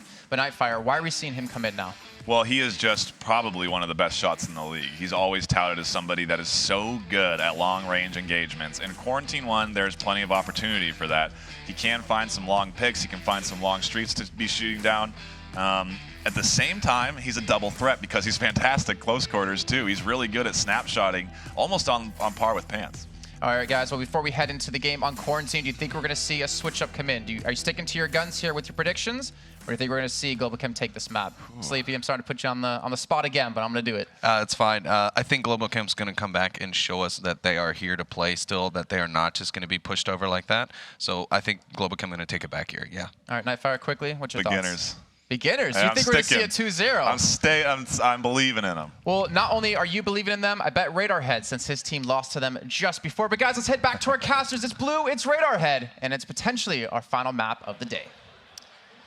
Thank you very much once again. We are back, ladies and gentlemen, and ready, nearly ready anyway, to get into what could be our final map, but it's going to be here on Quarantine. So, Radarhead, let's talk a little bit about how Quarantine plays into this series for these two teams once again. Okay, well, GloboChem, this is the favorite map. I mean, everyone in the league knows to fear GloboChem on this map. It's a long-range map. It favors, as we saw, Mr. Death with his long-range kills with boss fight versus beginners. Arsenic taking that position that Mr. Death does. He's the long-range designated marksman. I mean, that puts beginners in a really tough situation. They don't have an answer to that. They don't have their own version of that. So, I don't know. It's going to be interesting to see how it plays out and how beginners are going to pull that game back and actually shut down Arsenic, stop that ability that he has. If there is going to be one area of this matchup where you would say, or of this map, I should say, where you would think beginners would have an advantage going into it, where would you place that? Or is this just such a... The Quarantine is probably the favorite map for the league players because there are so many avenues. You can do the close range, you do the long range, lots of attack paths, lots of defense paths. And I think a beginner's style of play, they're very patient, the essence of their patience might put GloboChem, especially because GloboChem are a map down, might make them agitated, might bring them out of the defensive positions, get easily picked off. I don't know. GloboChem, the ones to beat on this map. The current champions on their favorite map. I can't call it. All right. Well, we'll have to see how that shapes up, ladies and gentlemen. As you saw just there, we're pretty much ready to go into it. I think we had to take a look at one of the players' PCs really quickly, and then we are going to be good to start the first round of this upcoming map here and see exactly if we can claim ourselves a winner. A winner, in fact, that will be taking home this trophy, which I believe we have on camera now. Look at that. That is definitely an upgrade from our Season 1 trophies. And that is going to be what the winner of this matchup will be taking home today. That's a work of art right there. And if you know what, how do the teams decide who takes this? Is it the team captain? Do they fight for it? Maybe they'll have like draw guns at noon, you know? We'll have to see on that one. Maybe they'll have like dedicated times where they get the trophy. You know, they just ship it between the 5 of them, and someone gets it on Thursdays, someone gets it on Fridays. You know, that kind of thing. But it looks like we are pretty much ready to go, folks. Let's head back into the game now, where we could potentially be claiming our champion. But it's going to be tough, as this map favors their opponents quite heavily. It's a map which should swing the way of Globo Chem, but we shall see, as beginners have the series advantage, and if they take it, it's all over, and they'll be taking that beautiful trophy home. And it's the same objective we saw between boss fight and beginners. Again, the first round of the map, just like in that previous game. We saw beginners take this objective against the defenders boss fight. Will we see them take it against Globochem? We'll have to see on that one, as we do see a bit of a slow start from both teams, if we're being honest here. Globochem themselves pretty much keeping them in a relatively restrained position. Remember, again, we don't have all 5 of the players there due to a small UI bug, so we're not exactly sure where the other 2 players on Globochem have decided to push their positions to. But for the beginners, it's very much that sweeping pattern as well, holding the same extremity of the map left to right, but moving together as a unit. I can see that actually Globochem have got 2 players in the south, so despite the UI bug, we can actually see that they've got 2 south, 1 north, 2 mid. Now this is almost identical to the boss fight layout we saw against beginners on this very same map, on this very same objective. Will it be actually more successful for Globochem though? I think so, because I don't think Globochem are going to lose the call. I think where boss fight fell on this, as that with 4 players left versus 2, with the time running out, they started getting antsy. Globochem, I think, are going to hold the lines, make beginners pay for it. So we are still starting to see beginners mainly carve in from the south right now, as they have a heavy stack there. Good positions established too, and at the moment anyway, no one from Globochem taking that southern extremity behind the sand dunes to try and push them out. So they've actually got a pretty easy path leading up to that final approach to the uplink. Yep, 4-man push south, 1 guy north. That 1 guy north is on the roof. That gives him lots of lines of sight. There's probably going to be Smoils up there with his LMG. They're going to wait till the key moment. Right, Smoils on the roof with the LMG, and he's just going to lay down suppression fire. He's not going to be looking for the kills necessarily. He's just going to try and draw the attention away from the south, where the real push is coming from. Additionally to that, as you mentioned, we've got Smoils having overwatch over pretty much the entire northern part of the map and trying to give out communication to correspond to that.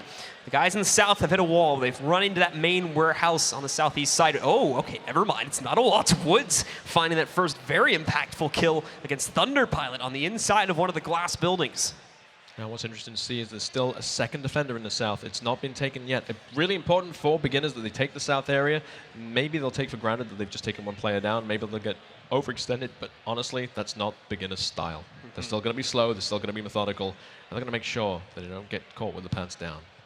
So the beginners will continue to wrap back around, even going past the building where they just took out 1 player, just to check behind that very tall skyscraper right there and make sure that no one else has taken up position behind, and it would come back to bite them later on in the round. Otto's definitely going to be looking for vengeance for losing his brother. Thunder Pilot down. Otto's got something to prove now, and he's in a key position to stop this south push. In the meantime, Kushberries as well still holds his position at the wall. Be ready to start moving forward in his own regard here in a few moments, as they've got a very, very nice split going on amongst the beginners to try and push in from the south and take this uplink if at all possible. Remember, Globochem don't necessarily have everyone on top of this either, so there is that potential for a bit of a surprising start if we can see beginners swarming enough and potentially get themselves a cap to start the map. Yeah, but Otto is holding a very, very tight line there. He's not peeking, he's not losing his cool, and he knows for them to cross that path, they have to push in front of him or shut him down, and they won't be expecting him to be there. So he'll continue to hold inside of that garage. Nearest teammate to him is going to end up being Kushberry. He's a little bit over here towards the west now. And he'll be able to hold out in the street, giving them a little bit more room to work off of. And in fact, Kushberry's will be pushing instead, moving in to join up with the rest of his own teammates on the beginner's side to to take control over towards that uplink. And here we go. Killinger and Icy Woods will not go directly past that defending player. Instead, they're going to be wrapping around the other way. It's Killinger that gets the kill on Otto, though, and even moves in to finish him off. So he's gone down, and that potential for an uplink is now very much alive. Killinger on fire. That was such a great takedown. Got another one being picked up. And oh, actually, there's a revive right there, too, getting Killinger back up after he was sniped out at range. Thankfully, it doesn't last forever. Pants, in the meanwhile, will be able to find another pick, taking down Woods. So Global Chem, they may be down, but they're certainly not out in this round, as they're finding a great amount of trades to at least hold the beginners back here and force them to play a bit more slowly to give Globo Chem additional time to formulate their own defense, too. In comes a nade, and it's going to miss, unfortunately. Oh, it's and a team even kill. get a team kill against Kushberries. Not out, but Arsenic is going to be looking for that pickup. Second grenade comes in. Kushberry's taken out by Pants. Slowly, we're seeing more and more of them being lost as Arsenic finds himself another kill here, too. He's able to knock out Dr. Killinger. So Pants and Arsenic still hold strong directly on top of the uplink. They are not going to take anything from anyone at this point, as Arsenic's now able to find Icy Woods. The round's been completely flipped on its head, and it's beginners that now have the disadvantage, with only one player still standing, going up against, I believe, 3 that are still alive from Globo Chem. And Smiles, he's a guy, he's a playmaker. He can make it happen. He takes down Pants. He does he know Toast is here? He's got him, but it's not going to be enough. Toast finished them off, and it's Globo Chem that claimed the opening round of the second map. What an opening round. It looked like beginners had it in the bag. They took down 2 of the defenders, and then suddenly those defenders, they held the line, they take them down. We're going to take one more look as well at the nade that really kind of messed everything up, unfortunately, for the beginners here. It was looking great on the round for them up until this point, but sadly started to fall apart.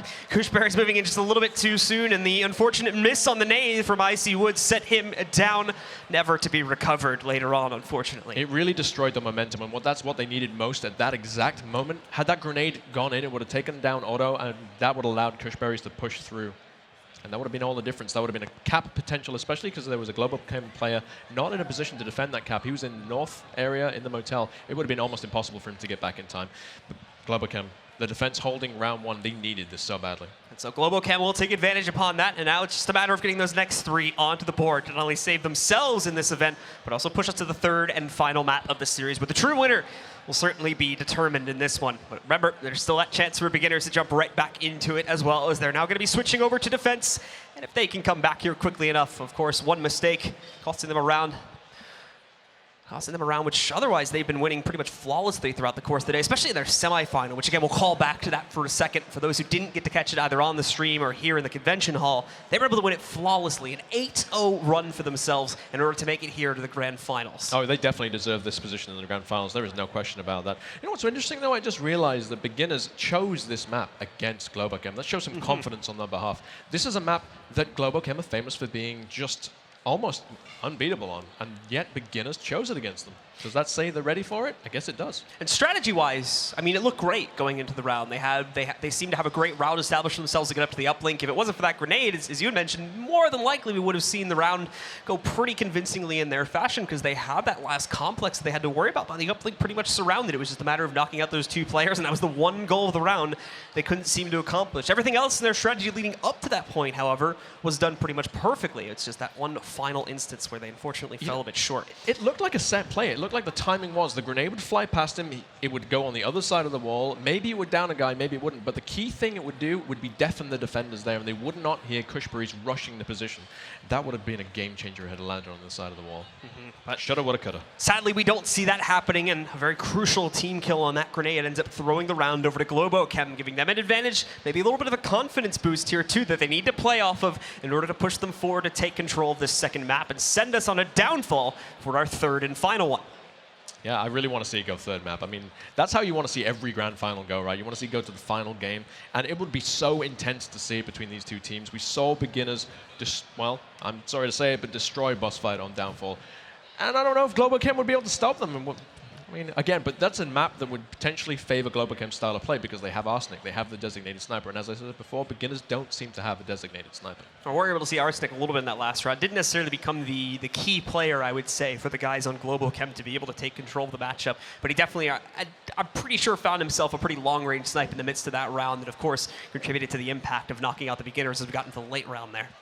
You know, the key thing was that Globo Chem, even though they were on the back foot, did not lose the composure. They held the lines, they kept checking. They didn't, even though they lost the brothers, Thunder Pilot and Auto, they did not give up. They didn't get antsy. They didn't poke corners. They didn't reveal themselves to be picked off, and that's what the difference was. We saw Smoils, though. What a great play. He takes that one defender. He almost takes down the second defender, would have left him in a one-on-one situation. And so time should be up here relatively soon. In fact, I think here we go, right on cue. We're going to be getting back into the map here now, and it's Globo Chem that have the advantage, but it can very easily be tied back up here by beginners now on defense, as they're going to try to take one round for themselves here too. But Globo Chem, they've been let out of the gates. They're going to be starting from the far west part of the map. We'll see exactly how they decide to split things on the opening few seconds. And don't forget, Globo Chem saw beginners play boss fight on its exact objective, so they're going to be aware of the positions they're more likely to take. But this is a key thing about beginners. When they do that, they're aware of it. They're not going to set up the same positions, which could pull Globo Chem into a false sense of security. It's going to be a bit of a sweep here again from Globo Chem too, to be able to push themselves forward. Favoring a much more north-heavy approach, which is unusual. Like I said, I mean, we saw beginners doing a south-heavy approach, but that's not unusual. We tend to see that from most teams. It'll be interesting to see how this plays out. Beginners do not have a north-heavy defense, so it could really, really work to Globo Chem's favor. We've got quite a few players already moved about halfway through the map here, as beginners themselves have chosen to take a very passive position across the board here. Pants just firing out, trying to keep people off the street so that Auto can move forward up to the edge of that wall. And Pants will continue to hold his line right here in the event anyone from beginners does want to take a peek out into the street here, but it's not looking like we're going to see that. Most of their players are stuck in pretty safe positions themselves, either on top of the uplink or just directly north or south of that point. Beginners are probably the most patient players in this league, and the reason for a lot of the victories is because they don't give away their positions. They hold the defensive line. So, I mean, I understand why Globo Smoils taking down Auto, and then Thunder Pilot.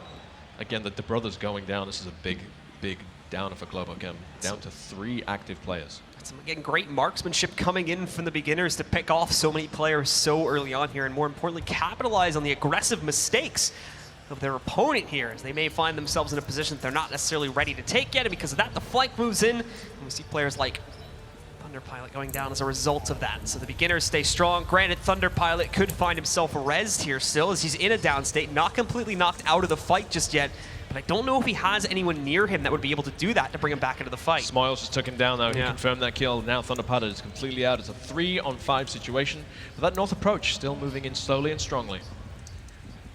So they are going to continue to inch closer to the uplink, and in the meantime, beginners continues to also hold in their passive setup, just going to try and take out anyone that dares peek out into the open. Pants, though, making a rather aggressive move here himself, is just going to be immediately cut down by Woods, and that's another member of Globo Chem that will meet his end a little bit early in this round. And it's all down to that north push now between Arsenic and Toast. Now, what's interesting to see is we see IC Woods in the same position he took against Boss Fight, and that was a key position. It completely stopped the Boss Fight push. And IC Woods, he's not going to be going down easy, but Arsenic is checking that window. He's looking for anyone poking out. He's not looking in the right direction, though.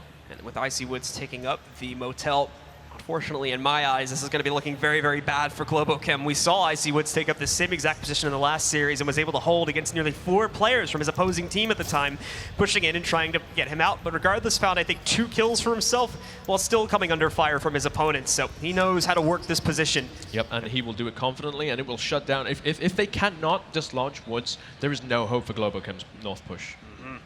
So let's see here, as we are coming down to the wire in a certain extent. Players still have a little bit more time to analyze the site, but as soon as we get below about a minute and 30, within the next 60 seconds or so here, we are going to have to see Globo Chem make a move. But look at this. I mean, again, beginners, you just see the statues. They aren't moving. They're holding the defensive lines. They aren't peeking out. They're not allowing themselves to be caught out in unfortunate situations. However, Arsenic picking up Kush Breeze, that sniper, that designated sniper rifle coming in, catching that single pixel, punishing it. He's going to be able to call that out as well. That's the voices you're hearing. We're hearing everyone that's within proximity of the camera, basically. So I see Woods. There's a slight chance maybe that, that gave him away. So I see Woods peeks out, finds him potentially off of those vocal cues, and is able to take him out, stopping any further progress for Globo Chem, as we're now just down to Toast here. He's our last player alive for the Globo Chem roster. Toast is an amazing player, and I've seen him go 1 versus 4 against Boss Fight the previous week. If anyone on Globo Chem can do it, it's Toast. However, Woods is still in that dominating defensive position, and he won't be able to make the transition across the road with Woods covering it. And Woods indeed is covering it, because he knows there is only one way to that objective, across that road. Woods will continue to hold the road, basically wait for Toast to make the push. Now remember, Toast was getting calls from his teammate a moment ago that he had taken one down and maybe this area was clear, but now he's seen him go down. He doesn't exactly know where that trade came in from, and not only does he have to deal with Woods, he's got to deal with Killinger right across the street too. This is a no-win scenario really for our last player live on Globo Chem. It would have to be a massive play from this man to be able to pull it out, especially with only 1 minute and 10 seconds left on the clock here. That is not a lot of time at all, especially considering he's still got 4 players from the opposing team still standing. Killigan's going to pick up Toast in 3, 2, 1, 0, and... Oh, it's actually Toast that gets the spot first. Fires out a couple shots. He's going to rot back in. Woods, of course, is going to dive onto this, however, start to look for it. But Toast is aware of that. I think he did realize that Woods was holding inside of the motel again, so he's going to try to hug the wall, not give his opponent an angle, but he's got to go back out eventually, and it will be Killinger ready to take the fight this time. So with that round picked up, it's now a tie at 1-1. Well, you know what? My count might have been a little bit out, but I was right. Killinger picks up that kill, and he was in a perfect position to shut it down, holding that tight line, and a great position behind that pillar. Hard to be hit. So with that, ladies and gentlemen, beginners get themselves right back into it. A little bit of an upset as they started out on defense and lost their way due to an unfortunate grenade, but they bring it right back. Few trades need to be found in the process, but they do take quick control of their own opening defensive round, and that seems to be the nature of these first 2 rounds. The defensive teams dominating, and in the case of Globo Chem, quickly flipping the other round back on its heels. We'll take a look at a few replays here as well throughout the course of the round. Smoils being the one to make a big play here and pick up 2 kills within the first minute and a half of the round. And really important, he took out the brothers. And then, again, we talk about the synergy of the players. These are 2 players who have just maximum synergy. Taking them out, the biggest play that could have been made to him, there's no 2 players in that round that they could have taken out would have had as big an effect, in my opinion, as taking out Thunderpilot and Auto. And so with those 2 down, it didn't leave much else in the way of defense, just a few more players on the northern flank. We did have their long-range player in Global Chem that needed to be dealt with too, and he was the first to go down. Granted, found one of Beginners' own players in the process of going down, but it was IC Woods once again that showed up inside of the motel, just like our previous series, and I think on a very similar uplink point, if not the exact same one. Exactly he was the hero of that round too, and I would give him the hero mark for this one as well, as he's the one that stops those last 2 players on Globo Chem from being able to make a forward push to the uplink. And it shows, I mean, like what we see in these situations, you set up an island defender. He's all up there by himself, but it's so important. It shuts down the northern push. He's in a dark room. Again, he's dressed in black in a dark room, harder to see. He has the advantage, and also he can radio in the situation. And as we saw, Killinger had his back. Even though he wasn't in a position to take out Toast, Killinger was, and he's able to communicate that. There is a guy beneath me. I know it's there, you know, so just goes to show the importance of defensive positions. You can't give them up. We saw Boss Fight actually did place a player there. I believe it was Shaku they placed in the same situation as IC Woods. Unfortunately, Shaku got seen and taken down, and it showed that north push much more effective from Beginners. Yep.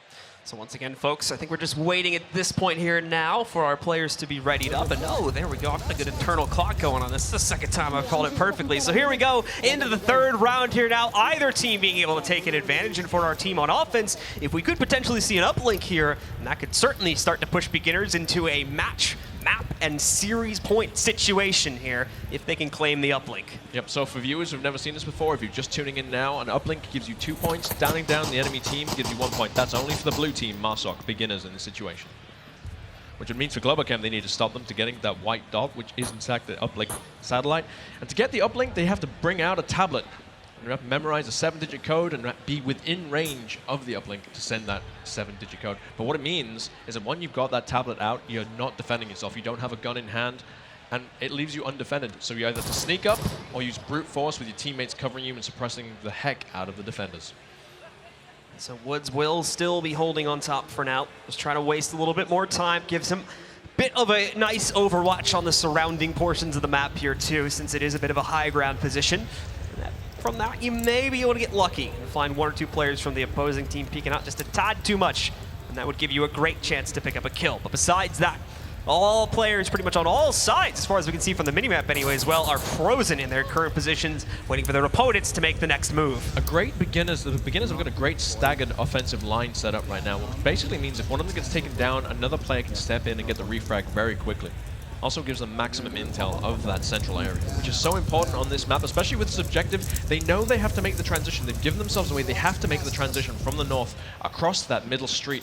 And it's going to be hard to do unless they can dislodge some of those defenders or create a smoke wall to actually cover their approach. It pretty much is all a big focus on top of that giant warehouse as well. 4 players, I didn't even notice it really until now. 4 players with the beginners stocked up in that position, trying to use it as a springboard for the rest of their push. Patience, though, from both teams. I mean, Globo Chem looking for some early grenade pickoffs, looking for any position from beginners. But beginners, patience, as always, a key factor. And even for Globo Chem here, the same remark being true for them as we've got players like Pants holding these tiny pinhole angles here just to try and catch a glimpse of members of the beginners. Pants is going to take a little bit of fire. As we can see, one member of the beginners going across, but won't deal a whole lot of damage. Like I said, he's got that tiny pinhole angle, so he himself is going to be a pretty hard target to shoot.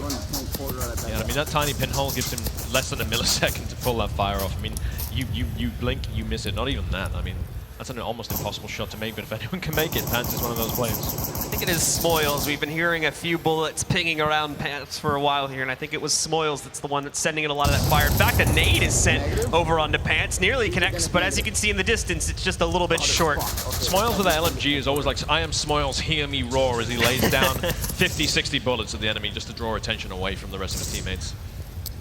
And so that will at least force Pants into a bit more of an open position if he tries to peek it again here. Nope. Kushbree's messing up a defensive smoke there, but that's the beauty of it. He missed it again. Come on. Meanwhile, there you go. A beginner's attacker down, not out, so he is resible. That is important to mention, though, as in a lot of games you'll see, especially when it comes to smokes, once they're on the ground, they're stuck there. They're glued to wherever they end up at. But in this game, it's a little bit different. You can actually pick up a smoke that has already been exploded and throw it to a different position, which, again, will work dynamically with the smoke. It'll change the position of it, and the smoke that's currently there will slowly start to fade out if you throw it to a different spot. And we've seen Boss Fight use that as a, I mean, the Boss Fight I'm playing right now, but that's who beginners beat. We've seen Boss Fight do really clever tactics with that, where they move the smoke wall forward. They run to the grenades, they pick them up, they throw them further, run to them, throw them further. Keep that smoke wall moving with them. It's another very cool feature, for me anyway, with Onward that we don't see in a lot of other FPSs, at least these days. But we've got Icy Woods under a bit more pressure himself here. Should have gotten a good amount of intel, I would have imagined, at least with that much firepower coming against him. Should have been able to see 1, 2 players about to res. Killing her about to res. Any second now, that's going to put beginners back on 5 players. See that in just a second. Just keep your eye on the bottom of the screen. If they manage to get that res off, you will be notified about it. Pants, though, he's gone back to that same position, and he might actually get an opportunity this time. We've got Kushberries moving out, and there's that res coming back onto the beginners as well, bringing them back up to a full 5-man core. Again, Pants with that tiny pinprick to fire through. He sees it. He doesn't make the shot in time. Again, you need on-point reactions to do that. Arsenic picking up Icy Woods, though. It's going to be Globo Chem that strike first. Same player that I think we just saw getting revived. Dr. Killinger, though, finds the trade, but it's from a nade, I do believe. So we're not going to see him out of the fight just yet. In fact, Pants is on the way now into the glass house to try and get a res up onto Arsenic. It's a bit of a timed res. He's got to go for this quickly. Otherwise, he may run out of time himself and also go down in this fight. In fact, he can't focus on the res. He's got to worry about the fight. It's danger close from everyone else on beginner. You can hear them calling it out there. You know he's trying to go for the res, but he holds the line anyway. Picks up the first kill. Now gets the res off. He's got Arsenic, and all of a sudden, Kushberries is surrounded in a 1v2, but he's also got support coming in. But no, it's all Globo Chem all day here right now. Arsenic finding himself another pickup. It's just Smoils left standing in this fight. He's going to have to try to move in, but no, he goes down as well. And a beautiful hold gives the guys on Globo Chem yet another round. The center holds. The center holds. That res, that play, Pants on fire there. Reactions going through the roof, getting the revive, getting the kill, stopping the push, stopping the refrags. Amazing plays. Best part about that as well, their opponents knew exactly what was going on. That's why they pushed in so aggressive. That's why they were trying so hard to stop it. But it's almost as if they could bait it into that situation, and unfortunately, Globo Chem were ready to take the fight. They knock out, I think, 3, if not all 4 of beginners as players that were in that position and win the round off of it. Wow, I mean, that, again, could have gone so differently. Had Killinger won that trade against Pants, that would have the center, that would be 2 players out. The res never would have come. That would have left Globo Chem with 1, maybe 2 defenders, and beginners with all 5 of the players to attack with. Easily could have gone the other way. So another situation where beginners get so close to closing out the round on offense, but fall just short due to a fatal mistake, and it's the fatal mistake of not killing the one player on Globo Chem who stood in their way. don't know if I'd class that as a mistake rather than... more of your opponent was better than you. Yeah. I think in that I'll situation, go with that. right? I'll go with that, yeah. Oops, guys, I made a mistake. I didn't kill the guy. I forgot that's what you do in this game. But that has now put Globo Chem ahead again at 2-1. With the way the defense has been working, though, it's likely that we'd see beginners pick up the next round and tie us up at 2-2. We're waiting for still one team to be able to pick up their first offensive round and see someone push ahead because of that. And that may potentially determine the way that this map goes as well, as if we do see one team finally grabbing themselves an offensive round, that'll push them ahead. That'll give them a little bit of an edge over their opponents. Yeah, absolutely. And Globo Chem need this. They're a map down, they're 2-1 up. Can they make it 3-1? They're on the offense right now, so as you've pointed out before, they can get that uplink. They can get that uplink that will close out the map for them.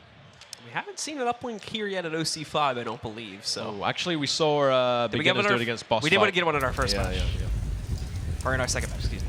But here we go, folks. Now, getting ourselves into the next round here, jumping quickly into it this time as well, meaning both teams definitely know what they want to do, and it's a close spawn here for Globo Chem. They're going to be right next to this uplink position themselves, which is going to be over on the west-south side again. And in fact, Arsenic already finding kills again. He was your hero in the last round, and he might just have to be the hero again, as he's already picked up one for the beginners. Woods there going for the peak, but now it's given away Globo Chem's approach. And the key thing about this spawn is there's very little approach vectors you can take. You have to cross that road. Or push directly for the objective. Look at all these grenades coming out. Wow, it's just a rain. Literally flooding the entire street with smokes. And that's going to, of course, give them plenty of coverage if they do want to use it to try and cross the street for themselves. Look at this grenade. Doesn't catch him, but it's a good one. I think it ends up going under the ambulance, so that's going to end up soaking up most of the explosive properties. Oh, it's a highball nade that moves in, and it's Dr. Killinger that's managed to down Thunder Pilot. Now, Pants is right here. He can get the res off, but no, Pants is moving out instead. He's going for an aggressive play. Toast is helping out with this, too. Arsenic finding another kill. Icy Woods is able to trade in the process, but remember, Pants is still also sneaking up. He even gets a support nade from the back line there to allow him to continue to push forward. The res coming out from Arsenic there. That means Globo Chem still in the game with the only three defenders left. I still think there's 4 attackers, so this looks good for Globo Chem on their approach right now. They've managed to penetrate out of that south position, which is really hard to do on this objective. Woods is going to go upstairs here too.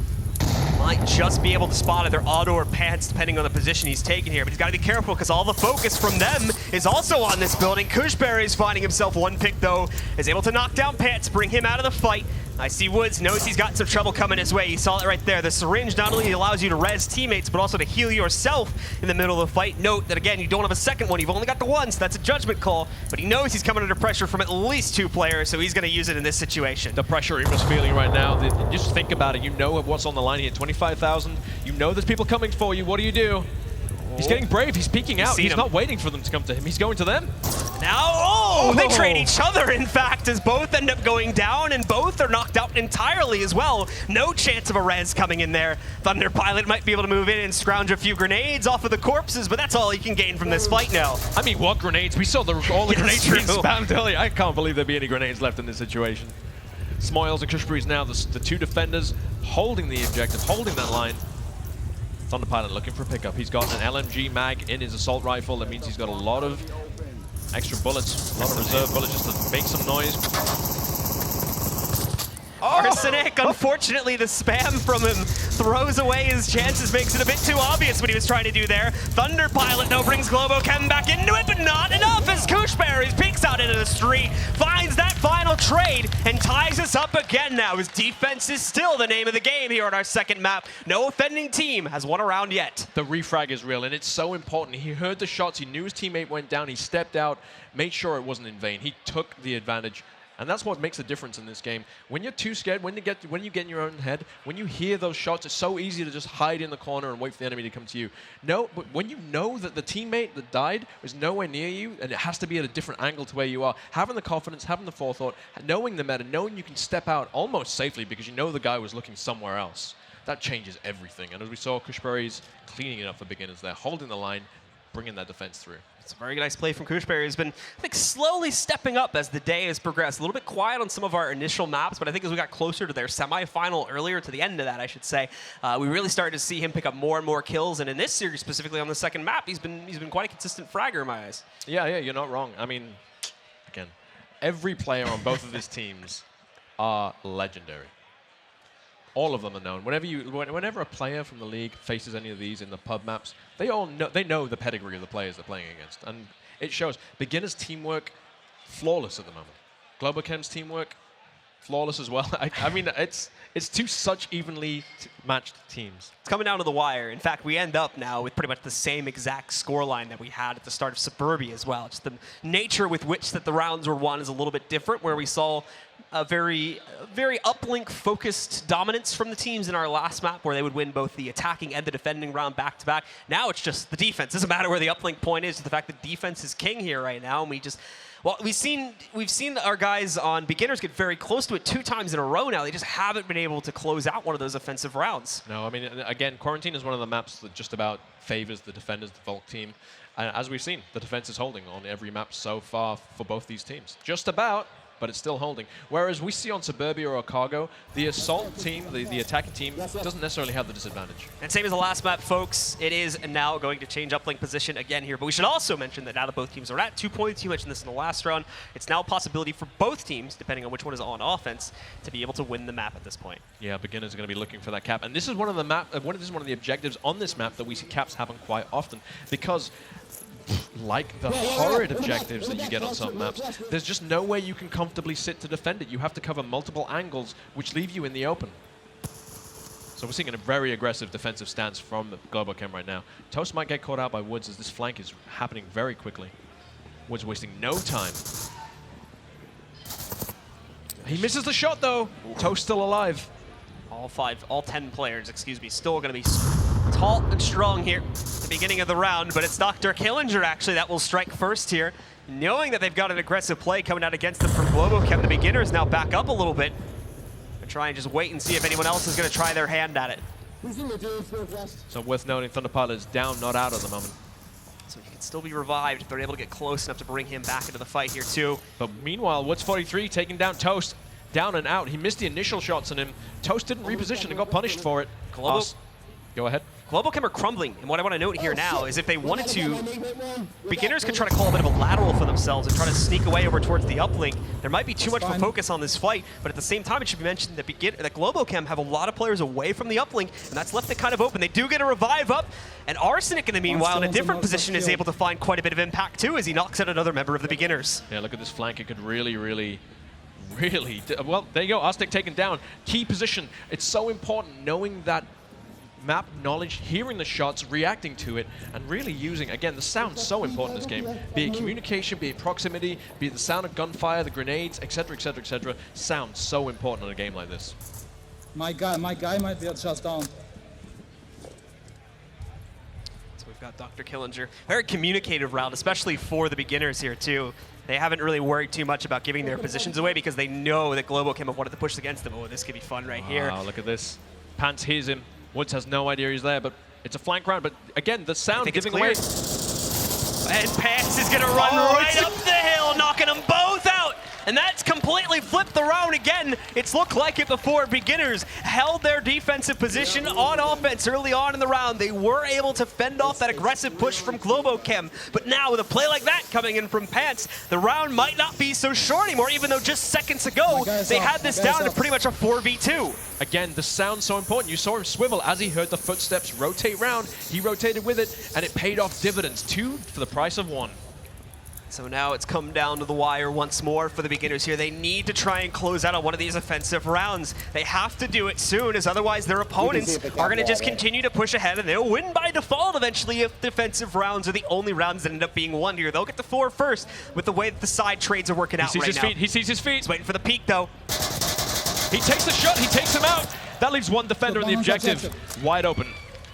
So that's a possibility for an uplink. And remember, folks, with the current scoreline that we're at, beginners could win the entire tournament right now if they are able to successfully send an uplink code. And they've got one player close towards it. It's just about figuring out that last man from Globo Chem and trying to stop him from stopping the code send. Oh, beginners though, they're not confident enough to push in. They know who they're up against. They don't realize the objective could be wide open. You know what? It's not. Otto is on it. Pants also from a different direction, I believe. Also on it. Pants on Otto. 2 versus 2 situation. Spoils. He's going to start to move out here a little bit himself. The correct plays coming out from beginners right now. They're not putting. Whoa, here it comes. Smoils just biting off way more than he could chew in that situation. That's quite obvious for Otto. He's going to have no problem stopping that, and once again, much like many rounds in the past, it's beginners that start off perfectly on their offensive round, but slowly lose too many players, and now they're on the back foot in what is a 1v2. Again, Globo Chem showing the level of expertise. They're down on the back foot, but they don't give up. They hold. The defense holds again and again and again. Man down, outnumbered. They hold their lines. They make beginners pay for every step they take. Not only is it a massive problem, they've lost a player down towards the uplink, because look at where this position is of the last man is still standing here for the beginners. He's way off to the north. He has to cover so much ground. He doesn't know where his enemies are at here as well, because he's lost all communication with teammates. He still has to try to find a way within the next minute and 15 seconds to get up to that uplink, or of course close out on the 1v2. But without intel, that's going to prove to be incredibly difficult for him. Yeah, but it's a good flank coming in right now. They don't, again, the defenders don't know where he's coming from either, so he's got that advantage to his side, but only a minute left on the clock. He's going to be hard pressed to make it to the objective in a meaningful fashion.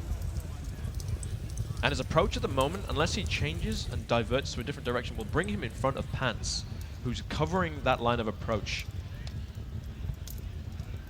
Pants is pretty much at a perfect angle to wait for him to push back in.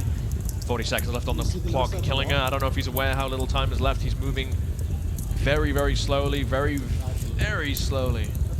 Pants, though, is ready. Pants is going to shut him down the moment he comes around that corner. Not only that, but he's got close support from Otto. If a worst-case scenario happens and we see Pants going out, he's wrapped the corner. Otto immediately hasn't noticed it. However, they are right next to each other. Killinger inching closer and closer. I don't know if he's seen Otto yet either, but no, Otto peeking out pretty aggressively, and there we go. Otto gets the spot first, so it's Globo Chem pushing ahead again on defense. Now they sit on map point with the potential to tie this up at 1-1.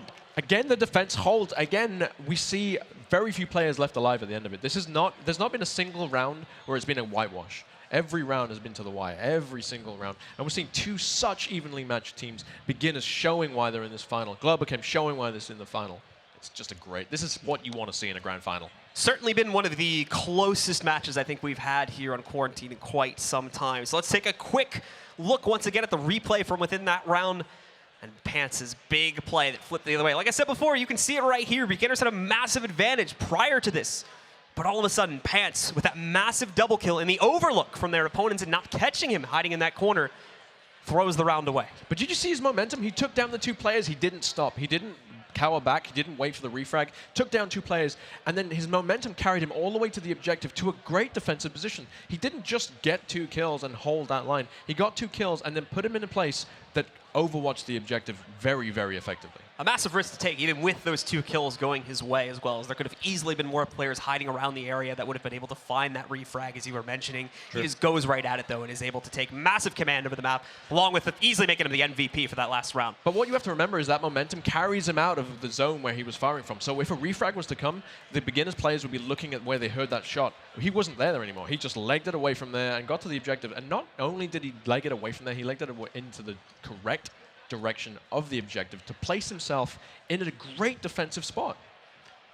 Adaptive play, adaptive play, adaptive play. 2 teams who are well renowned for it, and it's coming out. We're seeing it every single round at the moment. Like we said before, right now, if it continues to go the distance, if things continue to play out as they are right now, it's looking likely that we'll end up on that 3rd map with Globo Chem just barely squeaking through to be able to take map number 2. Our 3rd map, if we need to play it out, is going to end up going over to Downfall. And that's easily our biggest map in the game right now, and probably one of the more difficult ones to play because of the limited options for cover. But here we go. What we have to bear in mind is that no matter what happens, beginners cannot win this map right now. They can win 1 point, but they cannot close out this map no matter what they do. However, Globo Chem only needs 1 point. They don't need an uplink. They can wipe out the enemy, or they can get the uplink and get bragging rights of 5-2 on Quarantine. A little bit of comms actually still going on there for Globo Chem, it looks like, as they've got 4 grouped together here. Try to come up with a little last-minute plan before they end up pushing in. And as we're now showing off as well, we got Pants way off in the distance, too. That's taking his own route a little bit further down towards the south. Arsenic rocking the sniper rifle this time, looking for long-range pickoffs. Oh, and no, it's going to be Arsenic himself that gets picked off this time. Rushes out into the open where Smoils is ready and waiting. So it's once again beginners on defense that will find themselves the opening kill. Yeah, I mean, as we were saying before about the importance of gear, this objective, they saw where the spawn, well, they don't know where the spawn is, but they know where the objective is and they know the potential spawn points, so that's why Arsenic went with the sniper rifle there. He knew he was going to be doing some long-range attack. It was odd to see him move out into the open road, though. I guess the team like beginners, you're going to get punished. Okay, maybe they're reviving him. I'm not sure if I downed him or if I finished him. So Smoils as well, just trying to give out a little bit of intel. He says he knew he's found players, just doesn't have an exact number as to how many are in this position, so he's going to continue to hold covering fire. And remember, like I said, it's all in your arms, so if Smoils want to, he can kind of just stick that gun out in the open with both of his arms and make a play. But no, it's a smoke play. Smoils catching another one this time, as he's able to knock out Thunder Pilot with that PKM. Great positioning from Smoils there, paying off again. 2 kills for him. I don't think he realized he got the first kill. He wasn't sure. Because the smoke started coming out, I think he thought it was just a down and the smokes were there for the res. Meanwhile, Woods picking up pants, leaving Globo came only 2, I think 2 players. I believe 2, yes. So that would have been our 3rd kill against them just now. So Globo Chem are left with, unfortunately, not a whole lot left here in terms of player positioning. And Beginner's defense line covering the entirety of the map. There is no approach that Globo Chem can do without having to take out a Beginner's player, dislodging that defensive position. Potentially just a little bit of overconfidence coming into this round for Globo Chem. They had a great strat, they had a smoke wall lined up, but Smoils just tears them all to shreds from on top of that AC unit. And it's not just him either, more players from the Beginners also found their way into the fight. And it just goes to show, again, the LMG is not the most effective weapon in the game, but what it can do is lay down a wall of steel. And that's exactly what Smiles did. He saw the smoke, he started firing into the center of it, hoping to get a pick off. I don't know if he actually saw the player he took down, but I mean, he didn't need to. He just had to hold down that trigger and aim it correctly. So we've got more movement coming in from Auto as well. It was one of our players flanked out a little bit more down towards the south right now, trying to make a play, but look at this. The second he peeks into the open, he's immediately taking fire, so he knows he can't go that route safely. I'm going to try to smoke to get to the North Valley. Single smoke. It's not going to give him the protection he'll need to make that cross successfully, especially since he's been made. They know he's there. Just got to be very careful with this upcoming peek here. Just got to hope the smoke worked. It's a good thing because it looks like that will be the case. Smoils starting to pay attention to potential flanks to come out from his left side here too. And you can see from Smoils' perspective that smoke would do absolutely nothing to cover the approach. Meanwhile, though, Otto actually falls back. He's not pushing for Toast, on the other hand. He's rotating in. Seems a bit of miscommunication between the 2 remaining Globo Chem players right now. His opponent decides not to push in, so with that said, Smoils will still stay strong on top of the AC building. Meanwhile, though, it is looking like we're finally going to have Toast make a bit of a play for Globo Chem here to try to wrap onto Smoils. And Smoils is not paying attention to that wrap right now, so that could prove to be a little bit dangerous. But same as last time, Toast doesn't have that courage to make the final peek around the corner. But with 2 minutes left, they're nowhere near the objective. They've got so much ground to cover and all of Beginners to work through. I mean, as good as Globo Chem are, I just can't see how they're going to bring this round out. It's not an optimal situation, to say the least, right here, right now for Globo Chem. Smoils rocking his ever-present LMG, and really, he's just showing the importance of having one player specialize in something like that. Smoils comes out on top again, even with the LMG, finds an additional pickup on Toast. He still has one more player, I think, out to his extreme left that he's got to be careful of, and that would be the last man standing. Yep, we can see him right there. It's Otto, way in the big buildings.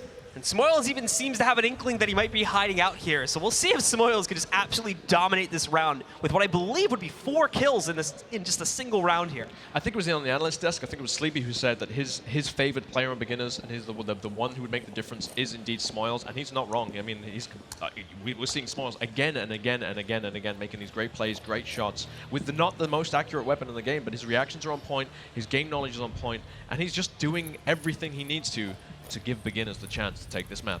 Not even to mention that a 4K in this game is absolutely insane. Unfortunately, though, it's looking like Smoils is going to get stuck up on, but no, Icy Woods is right there to immediately trade it back at a distance.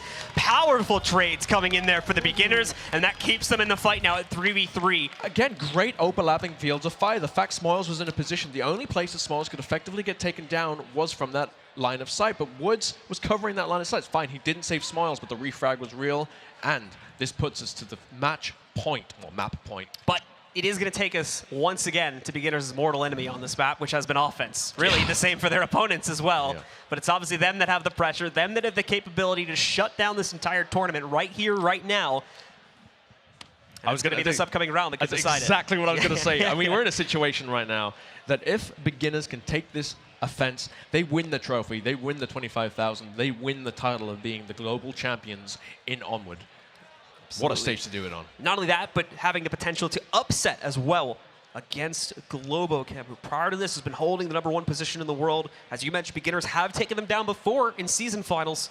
Yep. But this LAN is obviously a very, very different, much more high-stress environment. Yep, 0 lag. It's a LAN situation. You've got all these people watching. You've got this stage, a stunning stage behind you, and the knowledge of what's on the line. It puts pressure on all the players. But again, beginners are cool as cucumbers. I don't know what they've done psychologically to put themselves in this situation. Usually beginners in live and in finals, you can see cracks in their tactics and in their attacks and their reactions. But what we're actually seeing is just beginners are just doing everything flawlessly. Globo Chem, and the only reason why they haven't won is because they're against Globo Chem. If they were against any other team, in my opinion, right now, they would have already taken this.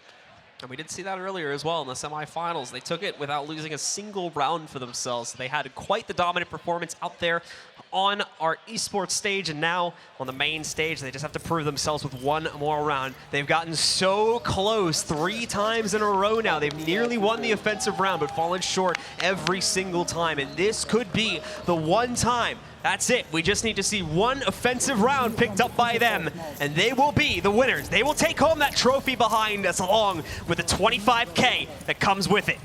One way or another, this is the final time we're going to see this map. This round, no matter who wins it, get used to it, folks. Take pictures, because we're not going to see it again today. We're going to see something, however, may look a little bit similar to it. Trust me, it's going to be a very, very different play style for these teams, and that will be Downfall. That'll be our 3rd map in the event that Globo Chem continues to hold strong on defense and claims a 4th round for themselves. Now, what's really interesting on this objective is that the enemy can spawn in a multitude of places. They can spawn in the southeast, the southwest, or the northwest. Northeast.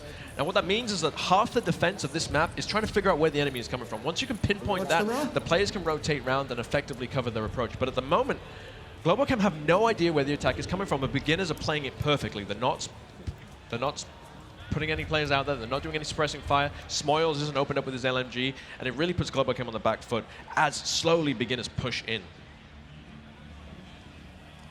For the beginners, they've actually taken a very, very passive start to this round. As far as we can see from our mini-map here, they moved up to kind of the first set of buildings that was available to them inside of this quarantine city, but haven't gone beyond that just yet. They basically are holding here, because remember, in the last round that they played on offense, Globo Chem got incredibly aggressive and pushed into their spawn. So there is a precedent for them to play this passive in the event Globo Chem wanted to try something similar. But you can see Globo Chem still have no idea. You can see from the set up, they're still covering the west, and there is no beginner's presence in the west, which just goes to show that, again, beginners playing this perfectly. Their tactics are on point. They're not panicking. They're not firing when they don't need to, and they're not giving away their positions. And that's 2, if not more, players that are in a misposition right now will have to either change positions or change their gaze when we eventually see that push from beginners. Yep. With how quiet beginners are being right now, it could be a while before Globo Chem get any notice that they're actually going to be coming in from the east instead of the south of their position. But, you know, that's a phrase that's synonymous with beginners. It could be a while. They're very patient. Just for anyone who's never seen them play before, they are the most patient team in Onward. We are seeing a great example of that right now, using nearly half the round basically in a static position. Finally, just now starting to make a movement forward, and they're down to about 3.5 minutes left to cross this massive expanse and get them on the uplink. Amazing. I've never seen this map go to 3.5 minutes without the defenders having realized where the attack is coming from. This is great play from beginners. Slowly, they're pushing into positions, again, not giving away where they are. You can see some of our players taking rather extreme physical positions here, too, as we've got Killinger quite literally on the ground right now to be able to try and peek this tiny angle underneath the dumpster. This is how creative these players get. I mean, look at him lying on the floor. I mean, have some self-respect, sir. Stand up. So he'll get himself back up there, and we'll check back in with him in a little bit here. But beginners are taking no risks. They know the issues that they've run into on offense here. Psychologically, again, being Globo Chem, you're in a situation where you might lose this entire final, and you don't know where the enemy is. Where are they? Where are they hiding? It's 3 minutes gone on the clock. Where are you, beginners? Where are you? Show yourselves. It's got to be bothering them for sure, and we're seeing examples of Globo Chem getting aggressive now to try and find this info. Pants, I think I saw a moment ago, sitting in the street behind just a little tiny barricade that probably won't provide him with the best cover. Meanwhile, we do have the beginners starting to swarm around the school a little bit. They just don't know. You can still see there's no rotations from Globo Chem, which means they still don't know where this attack's coming from. Nades are going to be coming in this. That might start to give away a little bit towards the guys on Globo Chem. And the first one perfect airburst grenade from Killinger. Unfortunately, no one there to actually airburst, but still. On point. Killinger even on a juke reaction there, ducks down a bit as he knows there's nades coming from this direction. He also knows that they might be being crept up on here, so he's actually playing a very smart position right now. Not over pushing. He's going to wait for Globo Chem to make the first move. Pants misses Woods 43 on the wing though. He looks in his direction. It doesn't see him, and then he sees him, takes him down. Makes up for that very quickly, is able to eliminate him. The rest of the beginners here now are going to have to quickly make up for this. They're already down to 1 minute and 45. They've lost a player, don't have a lot of info to trade. That Arsenic finds another pickup here too as well, as he's able to knock out Icy Woods. Yeah, that's the Woods brothers out. That leaves it in Cushbury, Smoils, and Dr. Killinger's hands to try and pull this attack out. Because it looks like it's going to be going to the third map. Maybe, maybe not. 1 minute, 25 seconds on the clock. Beginners now facing more and more pressure, and they're rotating around potentially to the same direction where the Woods brothers died. So they might try to just take on players that knock them out head on, but that may not prove to be the best strategy. Remember, only 1 minute and 10 seconds remaining here, and they still have quite a bit of a climb before they're at that uplink. Toast as well has taken up position behind the truck right here, so he's going to be a hard player to get out of his position. Not only that, but all have a great advantage because he also has auto supporting him from the wall nearby. They've started to push themselves forward. Under a minute here now. They've got to make a move soon. They can't hide behind coverage anymore. Nade comes in, knocking out two. Killinger and Kush go down. Kush does find a trade with his own grenade against Auto, but reminder, Auto can still be revived right here. Toast wants to make the cross. He can get him back up. Where is the final player? He's Smoils now, could get the res. It's a double res potential, but only 35 seconds on the clock. The rotate is coming in. Smoils just going to unleash heck with that LMG. However, as he moves in, he still has the possibility to get some of his teammates back up. Cushberry's back in the fight. Time is out, though. 20 seconds left. Meanwhile, a flank is coming from Auto from behind them. They don't realize it. He's going to pick them both up. 18, 15, 16 seconds left on the clock. Arsenic revives Auto. Smoils picking up one, but it won't mean much with Pants moving in. He's already picked up the 2 trade kills. Smoils left alone. Less than 10 seconds to go. He is down, and with that, ladies and gentlemen, it is Globo Chem that take our second map and tie the series up at 1-1. We are going to our third and final map to decide the series and the winner of Season 2 for the VRL in Onward. Frag, refrag, grenades, trading grenades, pinpoint accuracy from both teams, amazing team plays, amazing individual plays, and here we have it. It's going to map number 3. And as well, some neck and neck rounds as we saw everything going down to the wire for the most part here. Couple dominant defensive rounds, but overall, we do end up seeing Globo Chem come out on top. So we're going to take it back over to our analyst to break down this map and get us ready for our final map on Downfall. Thank you very much, Blue. And what a match it was, too. We were sitting there watching that, not knowing any idea of who would actually take the victory in the end. But as we did see, we're going to that third and coveted map. It's what we wanted, right? That's exactly what we wanted to see. Both teams showing up. And, I mean, these series couldn't be any closer. 3-3. So, I mean, 1v1s everywhere. Amazing grenades. This is a treat to watch right now. Absolutely, yeah. And I think we're seeing the defensive advantage that is kind of inherent to most maps, just because of the fact that the skill gap on the attacking side is about as the same. Both teams having great attacking rounds, but unfortunately when they need to push at the end, when they need their coordination most, things start to crumble. And that was happening on both sides. So, yeah, I mean, that was a really tight one. But I'm glad, and like I said, I think Globo was going to pull it out. They did, and now we're going to map 3. And just want to rub that in his face to say, yeah, well, you know, I said Globo. But before we do get into any replays, I want to talk about something that was actually really important that we saw over the course of the match is adaptation. And again, we talked about how teams have had the opportunity to look into what their opponents are doing and read into that. And we saw Auto actually take a spot that Smoils typically takes on beginners in that first round. Yeah, it was a unique position, a position that holds a really tight angle. It's something that I think maybe they were ready for. They were anticipating that spot. Usually if someone reuses the spot that you use, you obviously check that angle if you're going to push forward.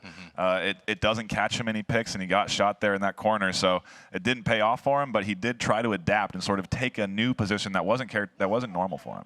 And we do obviously have some replays. In round 3, we had a crazy one, Nightfire.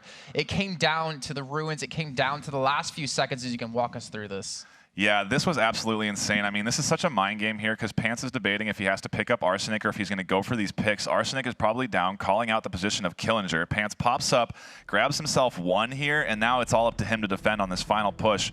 Finally decides the res is worth it, gets it, and then wreaks havoc. I mean, it was a fantastic, patient play from him that got him that win. Yeah, and Sleepy, you know, looking at that one as well, because we talked about, you know, before that even broke down, was he actually was typically playing in the ruins, but he changed up his position specifically for that round and actually played on the outside, trying to expect them to expect him to be on the inside. So I love when teams do that. You know, obviously playing in Leicester, you know, you've had the opportunity to like research into teams. It's really cool to see that come into fruition. Yeah, as good as it is to be able to use a known position of an enemy teammate that they use frequently, to use that against them, it's also great to use the fact that they know that you like to take a certain position and change that on them so that when they look here, you're over here, like, hi. And well, hopefully you don't say hi first. Hopefully you're actually shooting them in that Depending situation. on the player, you might hear them actually greet them or catch their attention to look for that player model to turn and look and just say, oh, no. Well, I mean, speaking of that, we did have a situation happen where Pants caught them, well, with their pants down and actually had the opportunity to say hi in round 5. Yeah, and I mean, the spot he took was ridiculous. I've never seen anybody sitting there. I mean, nobody sits at that bottom of that hill to look for picks. That's why they weren't expecting him there. They did look out a little bit around that corner to see if he was there. They didn't see anything, and they started to move, and they got punished for it. It was really well done. It was really cool to see. And we did also see the defensive rotations I want you to talk about really quick, Sleepy, because Globo Chem, off the back of that kill as well, or the double kill, we saw them rotate in really timed and perfectly placed positions. Yeah, we talked about that when that round was going. The defensive adaptation from Globo Chem and that double kill from Pants there really turned the momentum of that round. I think beginners had a great push going. They had a few members of Globo Chem already picked. They were down to the last few defenders to have to take care of before they can move in for the cap or clear the round. But unfortunately, that double pick from Pants changes the momentum, and then they were able to rotate their defense in order to cover the objective better with the number of defensive players that they had remaining. So that defensive adaptation, that adaptation and situal awareness when you're on the defense is so crucial to being able to stop these caps and to being able to take down your enemies and make sure that they don't get those attacking points. And I think that's one thing that Globo does well. Their adaptation is on point, and we got to see that here. But yeah, I mean, just battling it out, defensive win for defensive win. And one thing I want to talk about, obviously, is kind of boast us up, because we talked about grenades and how important they are and how important it is to be really good at them. We saw in round 7, Arsenic, again, just a nice little 2-piece just off the nade alone. Man, I mean, these air bursts, the cooked grenades, you're not really seeing any nades that are dropping and rolling. Almost everything's exploding as soon as it makes contact. One quick bounce there grabs 2. I mean, these guys are timing this stuff perfectly. All right, well, you can see there, I mean, how that really affects them mentally as well to lose 2 people into that one as our players are on our eye-by-power PCs, the Snowblind edition. But we do have to head to a short break. But when we come back, we're continuing the grand finals here for Onward at Oculus Connect 5.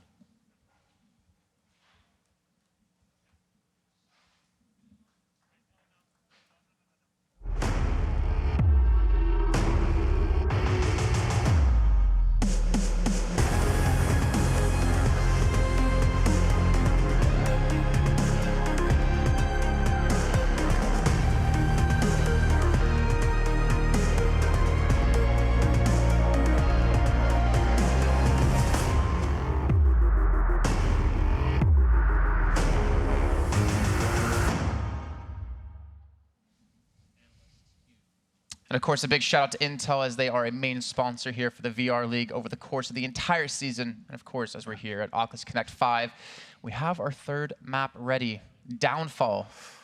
We were hoping to see 3 maps. We were hoping to see Globo Chem really start to shine, and it came down with Arsenic. But I have to ask you, I'm going to go to Nightfire first, give you the opportunity to think about it. Do you want to change your prediction about beginners, or do you want to stick to them? Well, my initial prediction was 2-1. I changed that to 2-0. I was feeling confident on that last map. It didn't quite work out, so I'm sticking 2-1 beginners. All right, real quick, what's your thoughts? I still think Globo Chem, but beginners have beat Globo Chem on this map before, so. All right, well, we'll find out as we do get the game underway. Blue and Radar Head, take it away. Thank you very much. Once again, ladies and gentlemen, we're diving into our final map here between the beginners and Globo Chem. That's it. There's no other maps remaining, so the winner of this one is taking home the trophy. We're getting directly into it. It's going to be the beginners starting off on defense. Globo Chem will jump onto offense. Yeah, and it's worth noting that last time beginners won the championship, this was the map they did it on. They defeated Globo Chem, and this was the map they decided it. And again, if they're to do it again, it has to be on this map. believe even for beginners going into our previous series, it was this map that decided their fate to bring them into the grand finals. They won it dominantly against their opponents in that scenario, and will now just have to shut it down one more time to be able to claim the trophy and the upset against Globo Chem. But if not, the reigning champions will continue to hold the title, and they will take home that big trophy at $25,000. Beginners locking down that defense of this situation. Lock the absolute ambush style surrounding the objective. They're not looking. Whoa! Whoa! Toes coming out with a marksman shot out of nowhere. Woods doesn't even know how to react to that one as he is down. Should note he's down, but not out just yet, though. We can see someone come in for a res. I think it's worth noting the names are actually not correct at the moment, so it's actually beginners who are attacking and Globo Chem on defense. So that fixed as quickly as possible. The UI for you folks out there. We've got Woods right now starting to push in for the beginners on offense, as it would seem. Globo Chem sticking it back on defense. Revive comes out. It's still a 5 versus 5 situation.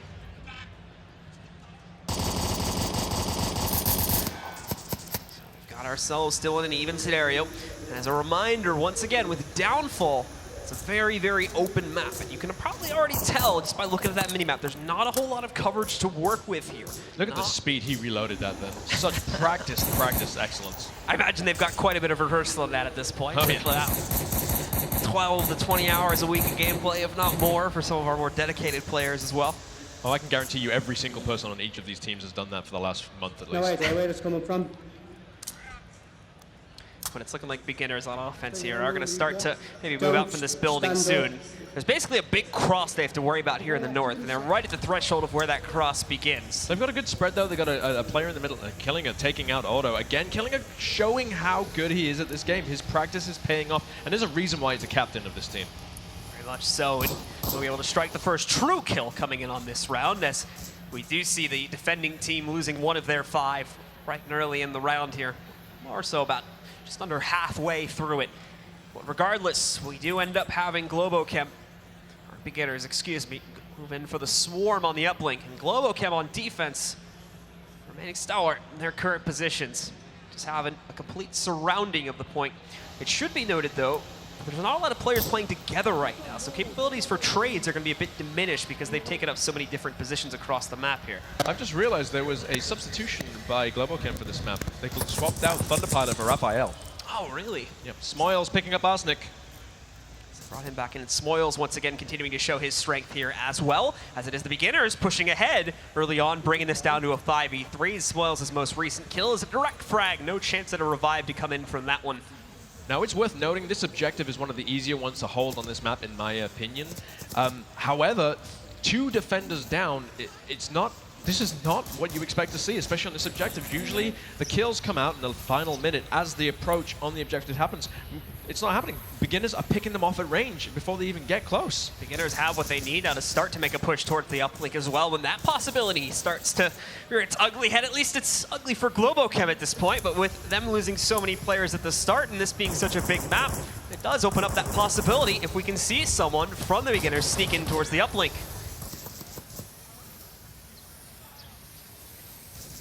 Beginners taking the time now. They've pushed up. They've got a minute 40 left on the clock. They're looking for pickoffs. They're reorganizing. They're not just rushing in for the kill. Meanwhile, Globo Chem holding those defensive lines. Oh, and Pants with a close range fight. The problem is, though, he's got to worry as he thinks he's cleared it out. Even goes for the double tap against his opponent, but Icy Woods is not so aggressive that he immediately moves in to try and find the trade. Pants will still remain safe inside of the building. Woods may be trying to delay this a little bit just to give his opponent a bit of a false sense of security. Dr. Killinger, in the meanwhile, gets another knock as he brings Toast down. What a great grenade! Again, Killinger's grenades have been on point all night.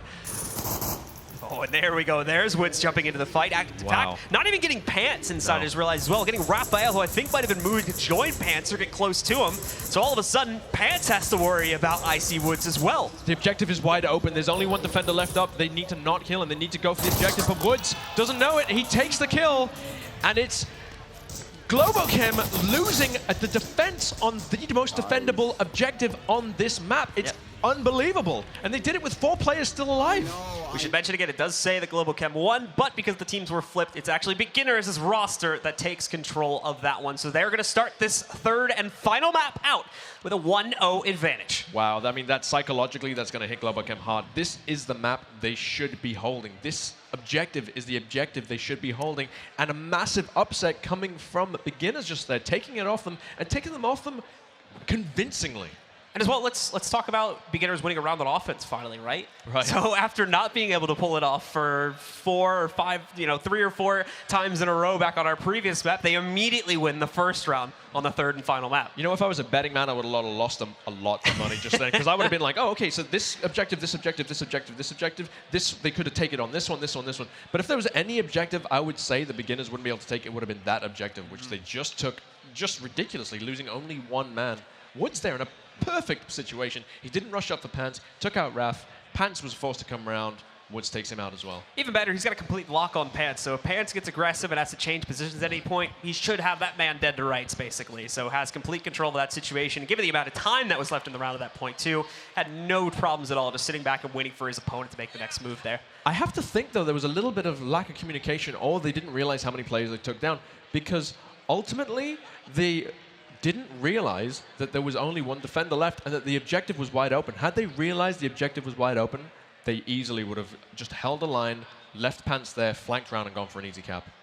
And with that, would have been able to fortify their lead even more so by pushing it up to a 2-point lead to start, not just 1 point, but now they get to go on defense. On that same uplink point, as you mentioned before, this should be relatively easy to defend. So if they can carry that part through and are able to take it for themselves, they'll already be off to a hot start here with a 2-0 lead.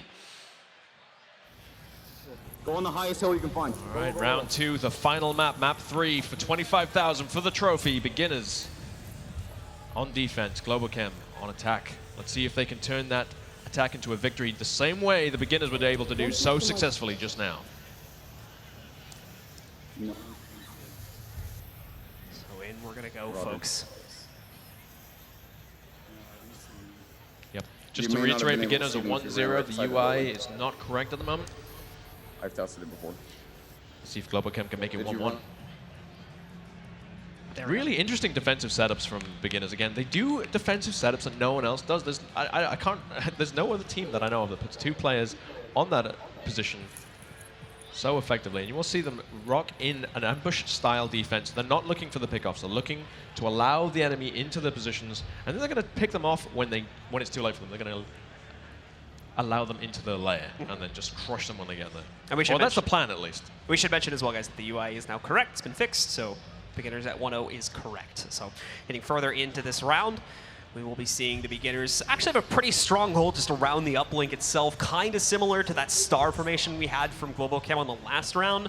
Globo Chem themselves still taking it very, very slowly, holding at those similar extremities that we saw Beginners doing on the previous round here too. They've reached that excess point and are now just waiting for their own capability to push in. What am I seeing right now? Raphael is rocking a shield on downfall. I mean, there are some players who have argued with about this. The Lonely Viper specifically has often said, use a shield on downfall, and I said it's a ridiculous move. Yet here we're seeing Globo Chem on this stage rocking a shield on downfall, the most open map available to the league. Crazy, and let's see if it pays off. It's a pretty insane thing because it limits you to a pistol in most circumstances, right? And for such a long-range map, you don't want to be brought down to only having your pistol, which obviously is going to be a much harder weapon to try and use at these types of ranges. I think I actually have money riding on this situation. I think I made a bet with that person. We will never see this on this kind of stage, a shield used on downfall. We've never seen it used in the league, let alone on this stage. Well, if there ever was a time to bring out some new strategies, it might be now, but we'll have to see how it works out for Globo Chem if it allows them to bring them back and quickly tie this up at 1-1, with us looking at a very different dynamic in that case, as that would have been 2 offensive rounds 1 in a row. Obviously very, very different from the very defensively dominated map that we had back on Q1. See now a very, very confident push from Globo Chem. Copy, dumpster buildings. But it's been called out. Kushbury's, Smoils, everyone. You can see that, like, from the mini-map in the bottom right-hand corner, you can see the direction that they're looking, and for the most part, they're checking that south approach. They know it's coming. There's not much they can do about it right now, but they can choose to pick off those approach vectors. So the action continue to unfold as the players have started to spot each other, and more specifically beginners start to get a lock on the strategy for Globo. Here's the call. They're going to start to make a push forward with Raphael leading on the shield. Arsenic right behind him to defend him. Raph, clear upstairs slowly. I'll be right behind you. God, great communication between the team right now. Arsenic will move in. They'll both try to work it together here. Meanwhile, no actual frags being found just yet, but they have reached the roof, a very important roof for them to try and play off of here. I know. But that's really interesting. Again, it's almost impossible to take down Arsenic without a grenade. He's able to push up to that roof, use the shield in front of him. He's not looking for a kill, he's looking for intel. He's looking to disrupt the defense line without actually successfully getting a kill. But look, he's confidently doing it. Raphael can just peek up on top here. Ooh, playing for a little bit of intel too. In fact, they're trying to bait Kushberries into peeking a little bit here so they can maybe take him down. So far, all 10 players left, 2 minutes left on the clock. And meanwhile, Woods, I don't think he's had to give himself away just yet either. They will have to push past him and try to flush him out of his current position. So, it's a friendly grenade from Arsenic taking down Pants.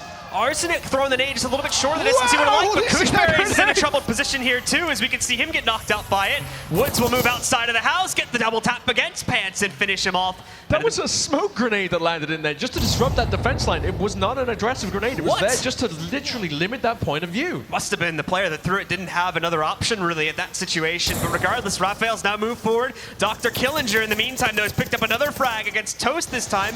And it's down to Arsenic and Raphael, I do believe. They're all that's left standing. Raphael's still trying to scavenge from his now dead teammate and get a better weapon out of that, hopefully, I would believe. 5 versus 2 situation. It's not looking for great for Globo Chem right now.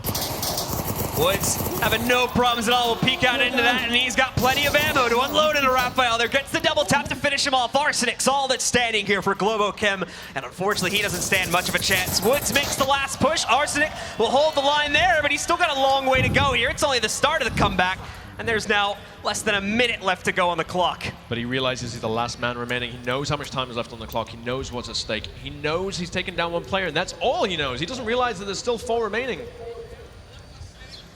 Arsenic gonna be going for the peak in a second. He has actually scavenged the riot shield here too, so he's gonna try to use it. Obviously that'll make his push quite obvious here, and he's been found out, but it is a shield, so it will serve its purpose quite well. Glass doesn't have a limit either, in case you folks at home that are new are wondering that. It's gonna stay solid the entire time. So he's gonna push up to the building and has to just hope that it's only Kushberries on the inside. Drops the shield to his back, gets up against the side of the building, but the question is, now what? You still got less than 20 seconds left to make this play. 25 grand at stake here, and he knows it, and he's taken down, but he made a great play. There was confidence there, but with only 20 seconds left on the clock. Quick thinking at the minimum to at least try to get him to a better position, which that goal was accomplished. It was just he didn't really seem to have a plan once he reached that second house and put the shield on his back. So as we saw, with just a few seconds left, one of the members inside of the house quickly pushed out, took him down. And with that, that's the beginners at a 2-0 lead now. Again, 25,000 on the block right now. And it's that pressure changes everything. Absolutely. Changes everything, because now with him going back on offense once again, yeah, I mean, there are 2 points. You know what down. that means? Yeah. And now basically with them going back onto offense again, the 2 points is now a possibility for them to be able to take the entire map, the entire series, and this entire league as well along with it. They'll be the champions for Onward. They'll take home the trophy, and once again, they'll get the upset against Globo Chem to reclaim that #1 spot, hopefully. Again, the uplink gives you 2 points. So as you've stated before, the fact that beginners are on attack on 2 points mean they can shut out this map right now. If they can get the uplink, they walk away with the trophy. We've been going for a few hours here now, so. Yeah. So basically, beginners in a commanding position. And it's do or die time for Globo Chem, basically. Yep. No rounds left, really, where they can lose this. Obviously, they can force beginners into only picking up the 1 point for the upcoming round, but they have to treat every round like it's their last from this point forward. And that is going to continue to stack on the pressure that they've been feeling throughout this match. Yeah, I mean, I can't put myself in this situation. No team in the world can put themselves in this situation. No Onward team has ever felt the pressure that they're feeling on this stage right now. No, the stakes have never been this high. It's truly the case, especially for our Onward players. And we should remind you folks at home that it's not just Onward that the VRL covers. We had the Unspoken Grand Finals happening back out on our esports stage outside a little bit earlier today, and we claimed our champion there, I do believe. And starting tomorrow, we're also going to be having more action here in the convention hall and on this channel, where you guys can check out the action for both Sprint Vector and Echo Arenas. We'll be having the finals for both of those games going on tomorrow. But here we go into what could possibly be the final round of the tournament if beginners are able to pull off an uplink. If not, it can serve to only fortify their lead by potentially claiming a 3rd point. A very similar objective to the last round. Literally meters away from it. I mean, what we tend to see is the defensive setups are very similar for both these objectives. Well, we aren't seeing that from the from Globo Chem right now. The spread very much looking towards the south, anticipating that push. 25,000 on the line here. This could be the end. If beginners are able to get the uplink, it's game over. They walk away with a trophy. They walk away with the money. They walk away with a heads up high, knowing they are the best in the world. Not only that, but we should mention here too that our 2nd place team isn't going to be walking away with nothing. 2nd place is also going to be going home with, if memory serves me correctly, $15,000 for our 2nd place spot as well. I mean, that's not too bad. It's not too bad. No, that's pretty good. Not bad at all. Even our 3rd and 4th place teams, which had claimed their own prize spots earlier today, each took home $10,000 just for making it to the stage in the tournament. And we should also say that these guys have been trying to qualify for this event for the last, I believe, 4 months now is about how long the qualification run-up has been going. So it has been a long journey to come to its final conclusion today. Yeah, I mean, we have to remember that there's over 40 active teams in the league. Each of those teams is made up of at least 6 players. There's so many players involved. So just to say that they fought long and hard to get here is almost an understatement. I mean, this is again, the 2 Leicester Invitationals, the league itself, multiple fights, multiple fronts, great teams all around. There's so many teams we aren't seeing on this stage who are of top caliber, but we're seeing the 4 best teams at the moment. So it's a slow burn once again for the beginners here, as they're going to take their time to try and flush out any info they might be able to realize here against Globo Chem's defensive setup. Globo Chem, same strategy for them. They're not trying to give away a whole lot themselves. They're going to stick nice and tight inside of the village. Dr. Killinger's approach here gives me neck ache. Just watching him do it gives me neck ache. Just watching it. I don't know how he does it. I think he just must lie at home on that side just to strengthen those neck muscles. Yeah, and he's going to be able to smooth himself along the ground there to creep up on the village. You can see him there too. That's, I believe, is his camera on the bottom left, as these players will get down nice and low. They do have to, basically their stance needs to be emulated, but the actual movement, it's not done with their feet, it is done with the joysticks and their left controller. That micro movement when they get there, they actually do that in person. So when they're leaning around, when they're lying down, they're actually doing that in person. But the actual general movement, like you said, is done by the thumbsticks. Anything with the arms and the head is being done by them, essentially. So it's worth, again, pointing out that an uplink is a risk-reward situation. If you're able... Right? Sorry, just listening to the comms a second. Again, comms so important. But anyway, back to the uplink. When you do the uplink, you have to memorize a 7-digit code. You have to get the pad out, move towards the objective, be within range of it. But when you're doing so, you're undefended. You can't shoot anyone. You're holding the pad in your hand, and you have to enter that 7-digit code that you've memorized under pressure. Your hand's shaking. You don't know if an enemy's going to come around the corner. It takes a lot of courage and a lot of skill to carry that off. Globo Chem here so far, remaining a statue in terms of their own defensive setup, and that's allowed for beginners to already move all the way through the South Valley with 2 of their own players taking up some of the first buildings. That's going to give them a nice springboard to work off of, as their other 3 players still holding out of the northern end of the map also still need to find a route to get inside the actual site itself. That's going to prove to be the harder cross for these guys, but if they can make it all the way, that's going to give them a massive amount of angles to play off of here against Globo Chem's defense. I mean, you don't realize it, but Globo Chem don't know how many people are coming from the south. You can see that they're focusing on it a lot. There's only 2 players there. They think there's more than 2. There's a big approach coming from the rest of the map. Look at the spread. We've got 1 in the north, 1 in the middle, well, 2 in the middle, actually. And Globo Chem only thinking, well, maybe only thinking there's only 2. Woods in the meanwhile. Woods 43 taking up the northernmost extremity here. Woods 43 also unfortunately losing his brother there just a few seconds ago as Arsenic down in the middle of the map. He is able to pick off IC Woods. Stop him from being revived as well. Besides this, we're down to about 1.5 minutes I think beginners were banking a lot on this round coming out to Globo Chem potentially over-peaking and then being able to find a lot of opening round picks here, but that has not been the case. Globo Chem, like I said before, remain statues and are still sitting back in their defensive setup with 1 minute and 20 left. Wow. 1 minute. Killinger now pushing over Raphael. Wow, Killinger takes him, but it could have gone either way. So Dr. Killinger will be able to win on a very important 1v1. Maybe exactly what the beginners need to get them back into this round is they no longer have time to play this slowly. They have to rush in at this point and try to take as much map control as they can as quickly as possible. 4 versus 4 situation. I don't see how they, well, I mean, I don't know which team can take this. Beginners, this is the zone. The moment it hits the 1 minute mark, it's beginners o'clock. And we're seeing them now pushing confidently on the objective, but Globo kept holding those defensive lines. Arsenic coming under a little bit of pressure there from Dr. Killinger across the way, but Arsenic not biting into that, not taking the bait and peeking out. Dr. Killinger is awaiting it. Toast, in the meanwhile, is going to be able to finish off Dr. Killinger. And Pants will also peek out from the wall position to find and pick up Woods. Will successfully find an additional trade against Toast, but it's not enough. Still, the clock continues to tick down, and Arsenic finally getting an angle here, picks up another kill. Otto will finish off Smoils, and with that, that should pretty much seal the deal here, as we're down to only 1 player still standing for the beginners. And Globo Chem, Globo Chem have this all but secured. Look at that to the left, he misses Pants. Pants is going to turn around and take him out any second now. He has to, and there it is. And not only that, but the timer is going to expire in a second anyway. So Pants will close it out. Globo Chem finally get their first round onto the board on this new uplink point as they bring it up to a 2-1 scoreline. Still, however, with beginners in the lead. I mean, maybe the viewers don't realize, but when that time runs out, the defenders get 1 point. So the attackers have no choice but to push on the objective when it comes to that.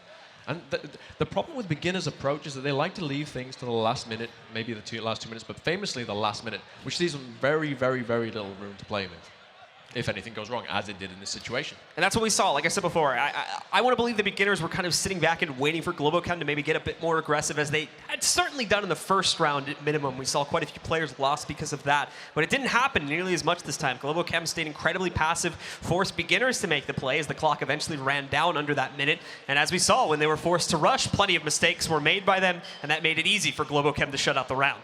Yep. Globo Chem, even though they're so close to losing this, not losing the composure, still holding the line. Effectively there, they had 4 players still up. And we saw patience from Arsenic, for instance. It would have been really easy for him to poke out, try and get a pick off. But no, he held his line, he waited for them to go past him. And that's the strength of the position that he was playing.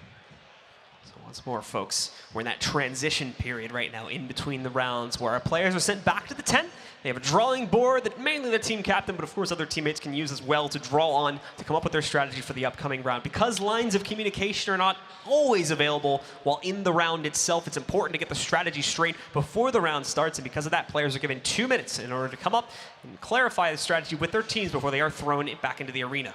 Yep, which gives the ability to analyze the enemy plays and adapt your tactics before you start the round. Really, really draw out. I mean, those 2 minutes are vital. Draw out attack paths, say who's going where, saying what setups they're doing, and it's so important. As we mentioned before, there's 8 points involved. You have to spend those 8 points wisely. Sniper rifles, grenades, smoke grenades. What do you spend it on? You have to communicate that right before the round starts, and you've got a small window to do it in.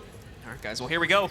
At 6 minutes, players are let out of their spawns and into the fields, and we will have to see if beginners can keep it together now that they're back on defense once again at that same uplink point that Globo Chem just defended. At the same time, it's Globo Chem that now needs to look for a tying point or the lead point as well if they can send an uplink to be able to put them back in a controlling position for this matchup. Yeah, no matter what happens right now, beginners cannot win this map in this round.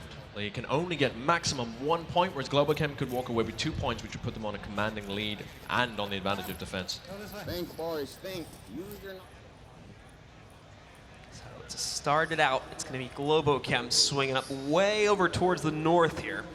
Some uplifting communication between them. You heard that, they were upping each other, they were G'ing each other up. They're not out of this, they were still buffing each other. And at the end of the day, morale is important in this game. It's so easy when you're losing to really, really just forget to communicate, to retreat into your shell, and it really affects your aim, it affects refrag potential, it affects everything. So they need to keep the spirits up, they need to keep G'd up, and they need to know that they can still win this. They still want to see a close matchup as well at the end of the day here. So Globo Chem inching closer to elimination. They're going to have to look for some rounds themselves to keep this fight close against the beginners. And as well, still open up a chance for Globo Chem to actually take the tournament along with that trophy that's sitting center stage right now. So we've seen a lot of fantastic grenades throughout this entire series from both teams, and it's worth noting that that grenade, it's not like in an FPS game like Counter-Strike or anything where you can just aim your reticle and then just hold down G and let go and the grenade will fly out. You literally have to throw the grenade with your arm. So it's all about how accurate you are at throwing things, as in real life. How strong you are, the angle you throw it at, and that takes a lot of practice. Yeah, but basically, unlike in games like Counter-Strike, where the throwing force is kind of predetermined, you have a lot of spots where little tiny marks, basically, where you can throw a grenade and end up with like a perfect smoke. You can't really accomplish that in this game. It all has to be basically muscle memory, essentially. You have to hope that you're able to replicate that in a live match like this. And again, we see airbursts, so the grenade blows up in the air, which means it negates any cover that might be underneath it. And that, again, takes practice. That takes confidence in how long exactly. And you can't just sit there counting. You know, it becomes that subconscious thing, that muscle memory, like you said, knowing I've held it. Subconsciously, I throw it now. I know it's going to blow up exactly over there. And that's the difference between these top caliber teams. Well, again, the timer has started to tick down here. We're just under halfway through the round. And much like our previous round, Globo Chem this time on offense has been hesitant to make any aggressive movement against the beginners, but that looks like it's going to be changing here now as they get smokes and this massive divide to the north that often becomes a very, very difficult part of the map to cross for both teams. Look at this four-man stack in this building, though. And again, I'm seeing unusual plays. I don't know whether it's confidence. I don't know if it's dynamic approach, or is it nerves that you're seeing four guys within a single grenade potential is unusual at this stage of the game. So Arsenic has successfully made it across, the first to do so. Certainly not the last as well, as we're going to be seeing more joining him in just a moment here.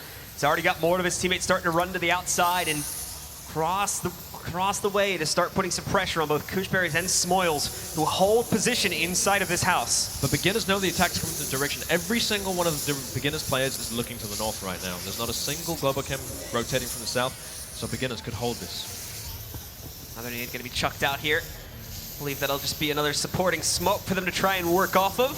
But they're still a little bit hesitant on making the move itself. And they're going to soon run into that same problem that beginners did. They're already 1 foot ahead of the beginners in the previous round here. They've already made it across the Great Divide in the north. And as well, have a good springboard to work off to move on the site. How close they are right now. There's maybe 1 meter between them. In fact, Smoils, I think, quite literally had his hollow on to Toast a second ago. He's going to run outside, try to take him down. Successfully subdues Toast and will be able to knock him out, retreating safely into the building afterwards. The stairs absorbing about 50 of those bullets, but you know what? He's carrying an LMG. He's got another 50 to go. He just held down the trigger as he rounded that corner. Works out well for him. So Smoils, along with some of the others, are also going to be able to potentially get spots. I just heard him calling out some kind of potential info to his teammates. But unfortunately, he's going to be locked down here. He's got Kushberry still to work with him on the inside, but they can't take a risk on pushing outside. Regardless, though, Arsenic and Otto now know that they've been spotted as well, so they're also going to be a bit hesitant for that exact reason, as we see Kushberry's taking down Arsenic when he tries to make a move for some new cover. Oh, look at this, though. Pants running in, going to try to go for the double kill here as well, as now he's got Smoils completely surrounded. Smoils picking up one more on the outside. Does he realize he's got an opponent right here? No! Pants will take him down and gets the double kill. Smoils on fire here, proving again and again why. Well, there you go. Unfortunately, the effort from Pants, they're not going to end up mattering, as we do see Dr. Killinger picking up the last kill just a second later regardless, and that has now put the beginners at series point, tournament point, and league point here for the VRL and Onward. They are just 1 more away now, uplink or not, from taking control of this tournament. Yeah, I mean, Globo Chem are back up against the wall right now. They are on defense, though, so that gives them a slight advantage map-wise, but that pressure, again, building. They know they're 1 point away from losing everything. Well, not everything, but 25,000 and the trophy. More importantly than anything, that beautiful, beautiful trophy. About $10,000 of a difference, I believe, is what they lose. So we'll be seeing if that... I gotta say, at the moment, Smoils, my MVP, that LMG play that we're seeing him crouch out, his communication's on point, his situational awareness is on point, his general awareness and where he's placing himself to be most effective, again, on point. He's on fire over there. There's massive individual plays coming out from him. That's certainly saved his team more than once in this series, that's for sure. Yeah. It's all going to come down to the wire here, and once again, it'll have to be beginners on attack here as well. The good news is, though, that because beginners won that initial attack round, they're going to be feeling pretty confident, I feel like, even if they end up dropping the next engagement for themselves here, just because of the fact that they're so far ahead right now. They can afford to let Globo Chem potentially take this next round until they get onto defense again, where assumably they would believe they'd have a little bit of a better advantage there. Well, maybe, but you know, as you keep pointing out, that puts them in 2 points. If Globo Chem manages to hold this defense, that puts them on 2 points, which puts Globo Chem within reach. If they do an uplink, it would give them 2 points. It would give them the game. It would give them everything. It's part of the risk they'll have to play into if they end up banking everything not on this upcoming round, but the one following that. But of course, there is still going to be a strategy to try to close out here on offense. And we'll see if they're going to be able to pull that off as the round, well, there we go, right on cue once again, will be starting in the next 10 seconds. But don't forget, we saw a similar situation in Quarantine where beginners 1 point away from taking everything. They just need to hold out this attack. They need to push it home. They need to make the plays. And again, will Smoils be that pivotal player? He has been again and again throughout the series. Between him and Killinger, there's a whole lot of bullets being thrown out there to see if they can maybe get lucky and catch someone from Globo Chem going across an unfortunate portion of the map, but I don't think much success is going to be found. They do get a little bit of fire back, I think, from Globo Chem there, but not much. Smoils is becoming synonymous with just making lots and lots of noise. Pretty much, yeah. Maybe picking up like 3 kills in the process of just making noise, you know? That's the additive. The real goal is for him to make noise, and he does that quite willingly in every single round so far. All right, so this objective, again, is one we saw beginners take against boss fight with an uplink. Oh, no, actually, no, it's not. It's very similar location, though. It's, again, meters away from the other objective. We can see here a very, very tight defense coming out from Globo Chem with only 1 player moving up to the south area. The rest are all on top of the objective, holding that line tightly. They don't want beginners to get anywhere near that uplink. The uplink doesn't matter, though, in this situation. Well, obviously, it always matters, but they don't need 2 points to win. They just need the single point to close us out. It has still created a very interesting situation, especially considering the spawn position for the beginners, because normally it's very much kind of an east versus west battle on this map, especially if you end up with one of the more central uplinks, whereas this one is going to be a little bit different, as beginners are given access to the more northern part of the main village on the west side of the map early on here. But again, I mean, the beginners are doing such an unusual play. They had 3 players in the north hotel, which was that building is commonly known as the hotel. Killinger taking down Pants, but not, oh no, it's down and out. Yeah. Great shots there. Pants, we're only left with a rolling view of his corpse as he ends up going down the hill there. So that will once again give beginners the advantage to start off the round with Globo Chem are down to 4, and that is certainly going to put the pressure right back onto them now, as they have to use these 4 to stay in the match. Otherwise, it goes to beginners, and the trophy along with it. So tactically speaking, that takedown was really important because it's closed off the entire east side of the map now for Globo Chem. That means they have to hold these lines inside these buildings with 0 intel on where the enemy is coming from. The key point of where we saw, I believe it was Pants' position, was not only to try and get pickups, it was the intel to be able to call out those approach vectors. And now without him there, that entire area is open. And so, as Globo Chem, you can't afford to peek. You can't afford to be anywhere near those windows. You don't know where the enemy's coming from, so you have to hold the line and let the enemy come to you. You've just basically given up the entire map. Yep, and they're going to be left with no choice now but to do that, but to play passive and let beginners slowly swarm in and take control. And that's exactly what they've done. Already have moved across pretty much the entire north to south extension of the map, going way down to the start of the southern valley, and they can use that valley to push pretty much directly up on the uplink now if they should so choose. I think Smoils, unfortunately, has dropped from the game, so it's actually a 4-on-4 situation with the key playmaker, in my opinion, my MVP, not currently in the game. Well, of course, we'll get our admins on that as soon as possible as well, but that is going to take him out for the round, and the round will continue play as normal.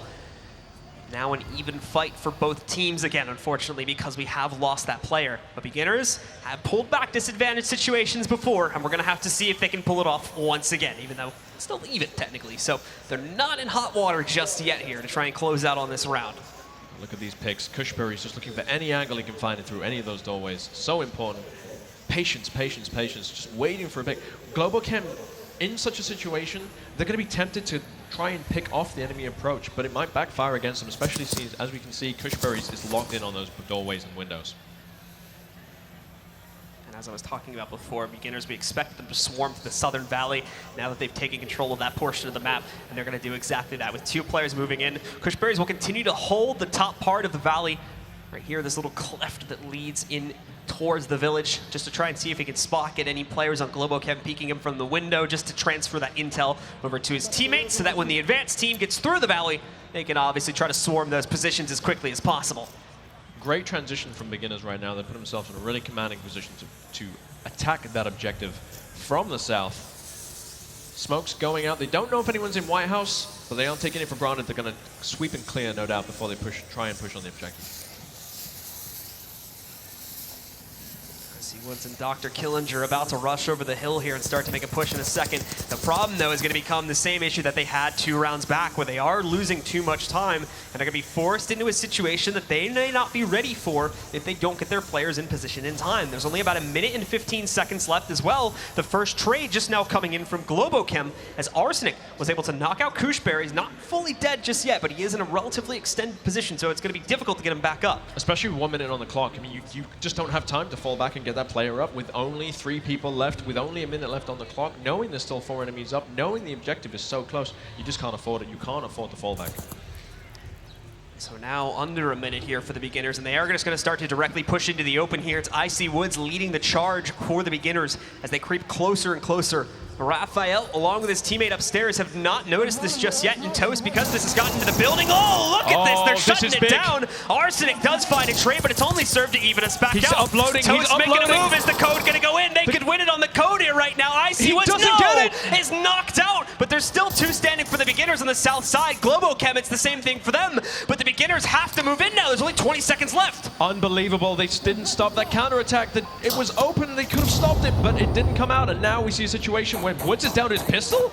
I don't know how that happened, but Woods is going to have to try and utilize it here as he pushes forward. Where's his teammate at is the only other question remaining here. He's still coming in from the valley. He might try to sweep in and take him out. No time left, as we do end up seeing Woods go down. It will go down, and Globo Chem take it on the timer. He waits too long.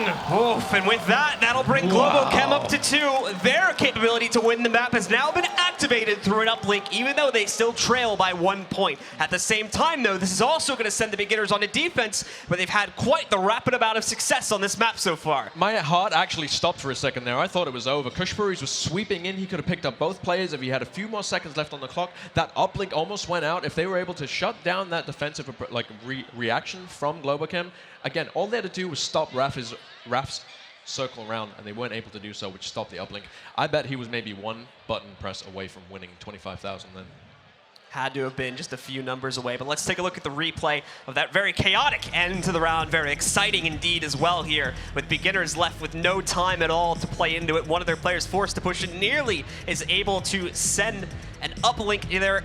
Nearly able to send an uplink at the end of it, but unfortunately falling just short as Globo Chem were able to successfully interrupt that, taking them down in the process. And as we mentioned on the cast as well, the round being won via the timer there towards the end of it as it ran out, and by default gave Globo Chem the point. Kushberry is going to be watching this replay, kicking himself for not being in a better position sooner. If he'd been literally about 10 feet further forward, while Woods 43 was grabbing their attention with his pistol, he easily would have swept both of them up, because they were on top of each other. If you were going to get one, you were going to get both. With that being said, it's once again offense that is the mortal enemy, I should say, of the beginners here, as they come so close so many times to closing out these rounds, and that time nearly were able to send the uplink code. Had to have been only 1 or 2 digits away from doing it, but just weren't able to send those final codes in, and because of that end up dropping the round because their final players are just too split up and they can't get up to find the 2v2 trades in time. Beginners have not dropped a defense since quarantine, so that's 1, 2, 3, 4, 5, 6, 7, 8, 9, 10, 11 rounds. Okay, only 6 of those would have been defensive rounds, but they have not dropped a defensive round since Suburbia, basically. Which basically means if they can follow that trend, keep that trend strong, they're winning this. With the way things tend to go in esports, though, this would be the 1 round they drop. We'll have to see on that. As we're back into it, we successfully reconnected the drop player from the beginners, and we're back to a full 5v5. Again, really unfortunate for beginners to lose Smiles. They came so close to taking it. Would they have taken it with Smiles? We'll never know, but my money's on yes. Well, let's see, as it could very well come down to the wire here. It's Woods, however, that's going to strike first. Icy Woods specifically picking up an opening frag against Toast, and it is a full kill, so no chance of a res to come in there for Globo Chem. Once again, just like the last round, they will start with 1 man down early. Maybe I'm wrong. Maybe beginners do have a designated marksman. I mean, Woods is doing these long-range kills again and again and again and again, which are just unexpected for Globo Chem, I'm And pretty sure. that first trade is almost always, I would say, on this map, going by the way of beginners too. So that's been the surprising part for me, considering the fact that, yeah, Globo Chem does have that much more renowned marksman for themselves, but we just haven't been seeing the power of it shine through here, unfortunately. No, and it was the same thing against Boss Fight on this exact map. Boss Fight having a renowned designated marksman not reaching his potential. And that's down to the positioning of beginners. They're making sure that they're shutting down those long-range shots. They're not opening themselves up to be taken advantage from. More players here from specifically the Globo Chem side of things trying to sweep out of it. They've stuck almost entirely towards the west side of this map, though, so that has limited their viewpoints a tad as they try to sweep across the map itself. But it will very much become a battle of those pushing from the north in this village. Everyone else on beginners just holding to the south edge of it. Not seeing any flanks being lined up by Globo Chem either, as they're going to be limited to pretty much just this northern push, as far as I can tell right now. I mean, this is VR, folks. People lying down. When you see the avatar lying down, they're doing that in real life. When you see them kneeling down, they're doing that in real life. Like everything in this game, a grenade throw, all the movement, the subtle local movements, that's all done in real life. Those people having to practice this, and it wears you down. This is going on and on and on. Both teams are going to be feeling tired about now. Here as it Smoils again from the beginners, and Icy Woods as well. Two players go down just like that, and again, just like our first kill, they're instant deaths. Those are headshots, so no chance at all for a res to come in. 2 players left now on Globo Chem. 2 players are all standing between beginners, that trophy, 25,000, and being renowned as the world's greatest Onward players. Definitely a masterclass performance on defense here from the beginners, and it's looking like it's going to end up with their victory, but still, as you mentioned, those 2 players still standing tall for Globo Chem, and they are the last hope to save them in this tournament and try to tie us up at 3-3 to send us into a very final round, which will decide the tournament. It's not over yet. No, you hear that Pants G'ing up his team. It's not over yet. It's not over yet. He's right, it isn't. These are 2 amazing players. They could pull it out. I'm not betting in their favor, but at the same time, I'm not counting them out. Certainly trying to keep spirits high for his teammate Raphael at the minimum here, as they're going to go for a bit of a sweep push. One going way out towards the east, across that greater divide in the north as well. And on the west side, we're only going to be left with 1 from Globo Chem, still pushing in through the main route into the village where the uplink is positioned. They've got a good amount of utility coming in, tossing smokes either right next to or inside of the buildings that beginners are occupying to try and limit their vision and allow them to kind of rush forward a bit here, as time for them is going to be slightly limited too. 2.5. It sounds like a lot. Remember, they don't have a whole lot of intel about where beginners are positioned, so they still need time to figure that out before they actually make the final push. And they're making a pincer movement here now, which means Globo Chem have no refrag potential whatsoever. If one of them goes down, the other player can't avenge him. Pants is going to immediately call that out. He should have a syringe still, and you can hear him taking a few shots. He's not happy about it, and he'll use his syringe to get him back to full HP. Oh, but it won't matter as he's picked off by Woods, 43 anyway. The brothers are doing it again, and they might have just won them the tournament now, as it's down to Raphael, and Raphael alone to try and clutch this for Globo Chem. Raps back out, he's going to find himself a fight, but he's not ready for it. The Woods brothers get the last 2 kills, and that will do it. The beginners are your Season 2 VRL champions for Onward. And much deserved. You saw how they played every single round. They did it. They did it well. And that will do it, ladies and gentlemen. They are your champions, the beginners!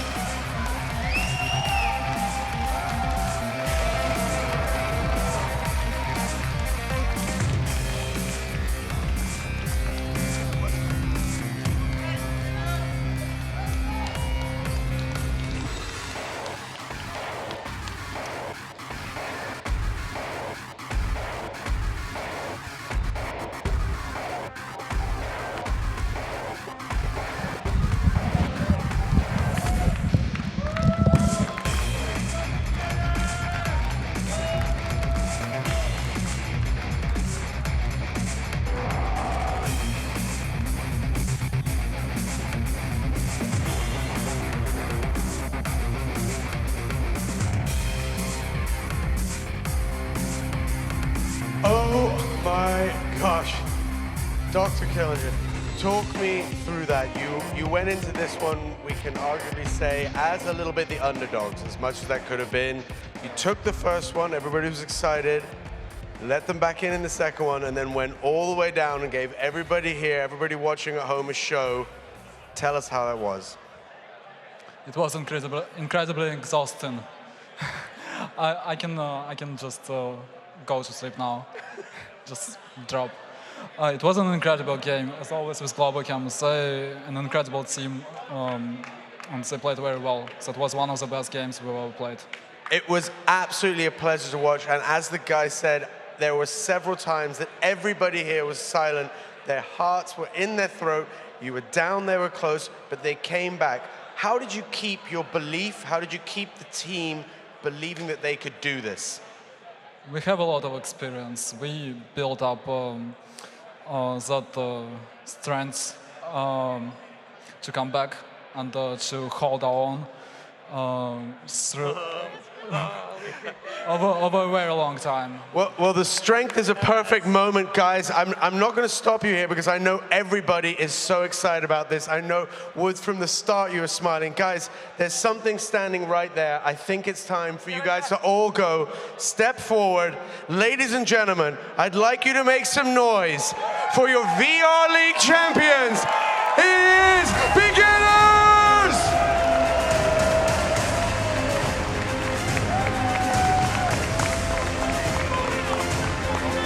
Yeah, that's the medal.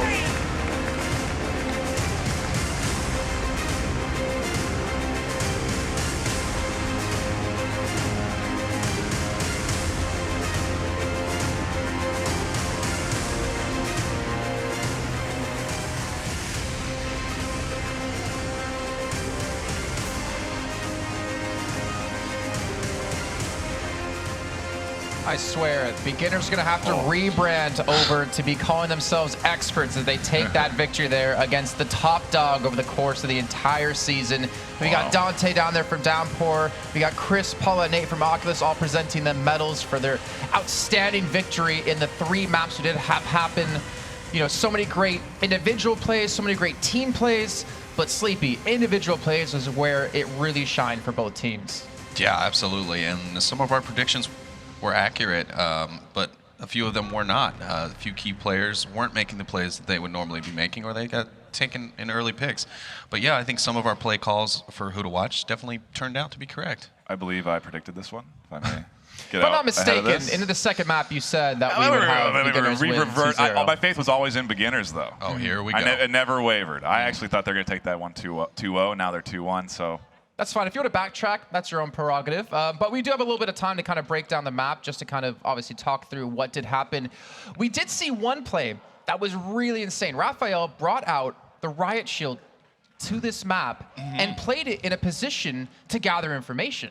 Yeah, and something that I myself hadn't seen yet, he took that shield, he went up to the roof of the center hotel there on Downfall, and he utilized the shield to essentially make himself like a defensive turret to where he could gain intel for his team while being almost completely impenetrable to any of their weaponry.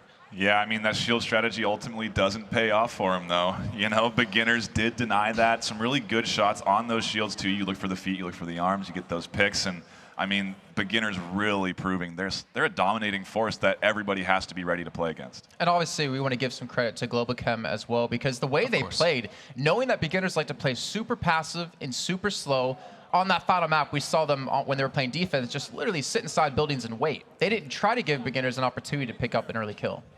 Yeah, it was uncharacteristic to see. I feel like they almost went with a kill box defense where they wanted to just stare at the objective and wait for them to get close. It's not really what you see out of them, and it just, you know, wasn't enough to get them that win.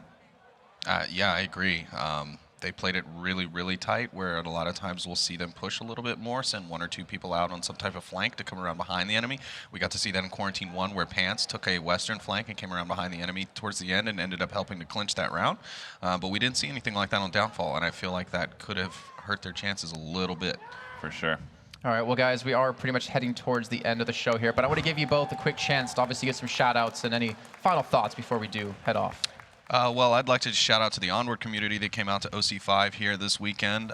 Thank you guys for coming out and supporting the game. And, of course, everyone at Oculus and ESL and Intel, everyone for putting on this event. And I'm just super happy to have been here, and I'm really happy at the opportunity to run the Analyst Decks with you guys.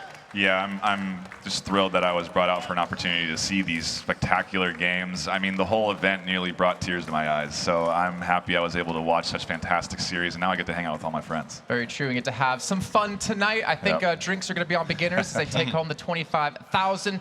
But ladies and gentlemen, from Blue, from Radarhead, from Sleepy, from Nightfire, from our production team and our lovely observers that have been here throughout the entire time, and of course myself, we all thank you for tuning in, and we will see you next time.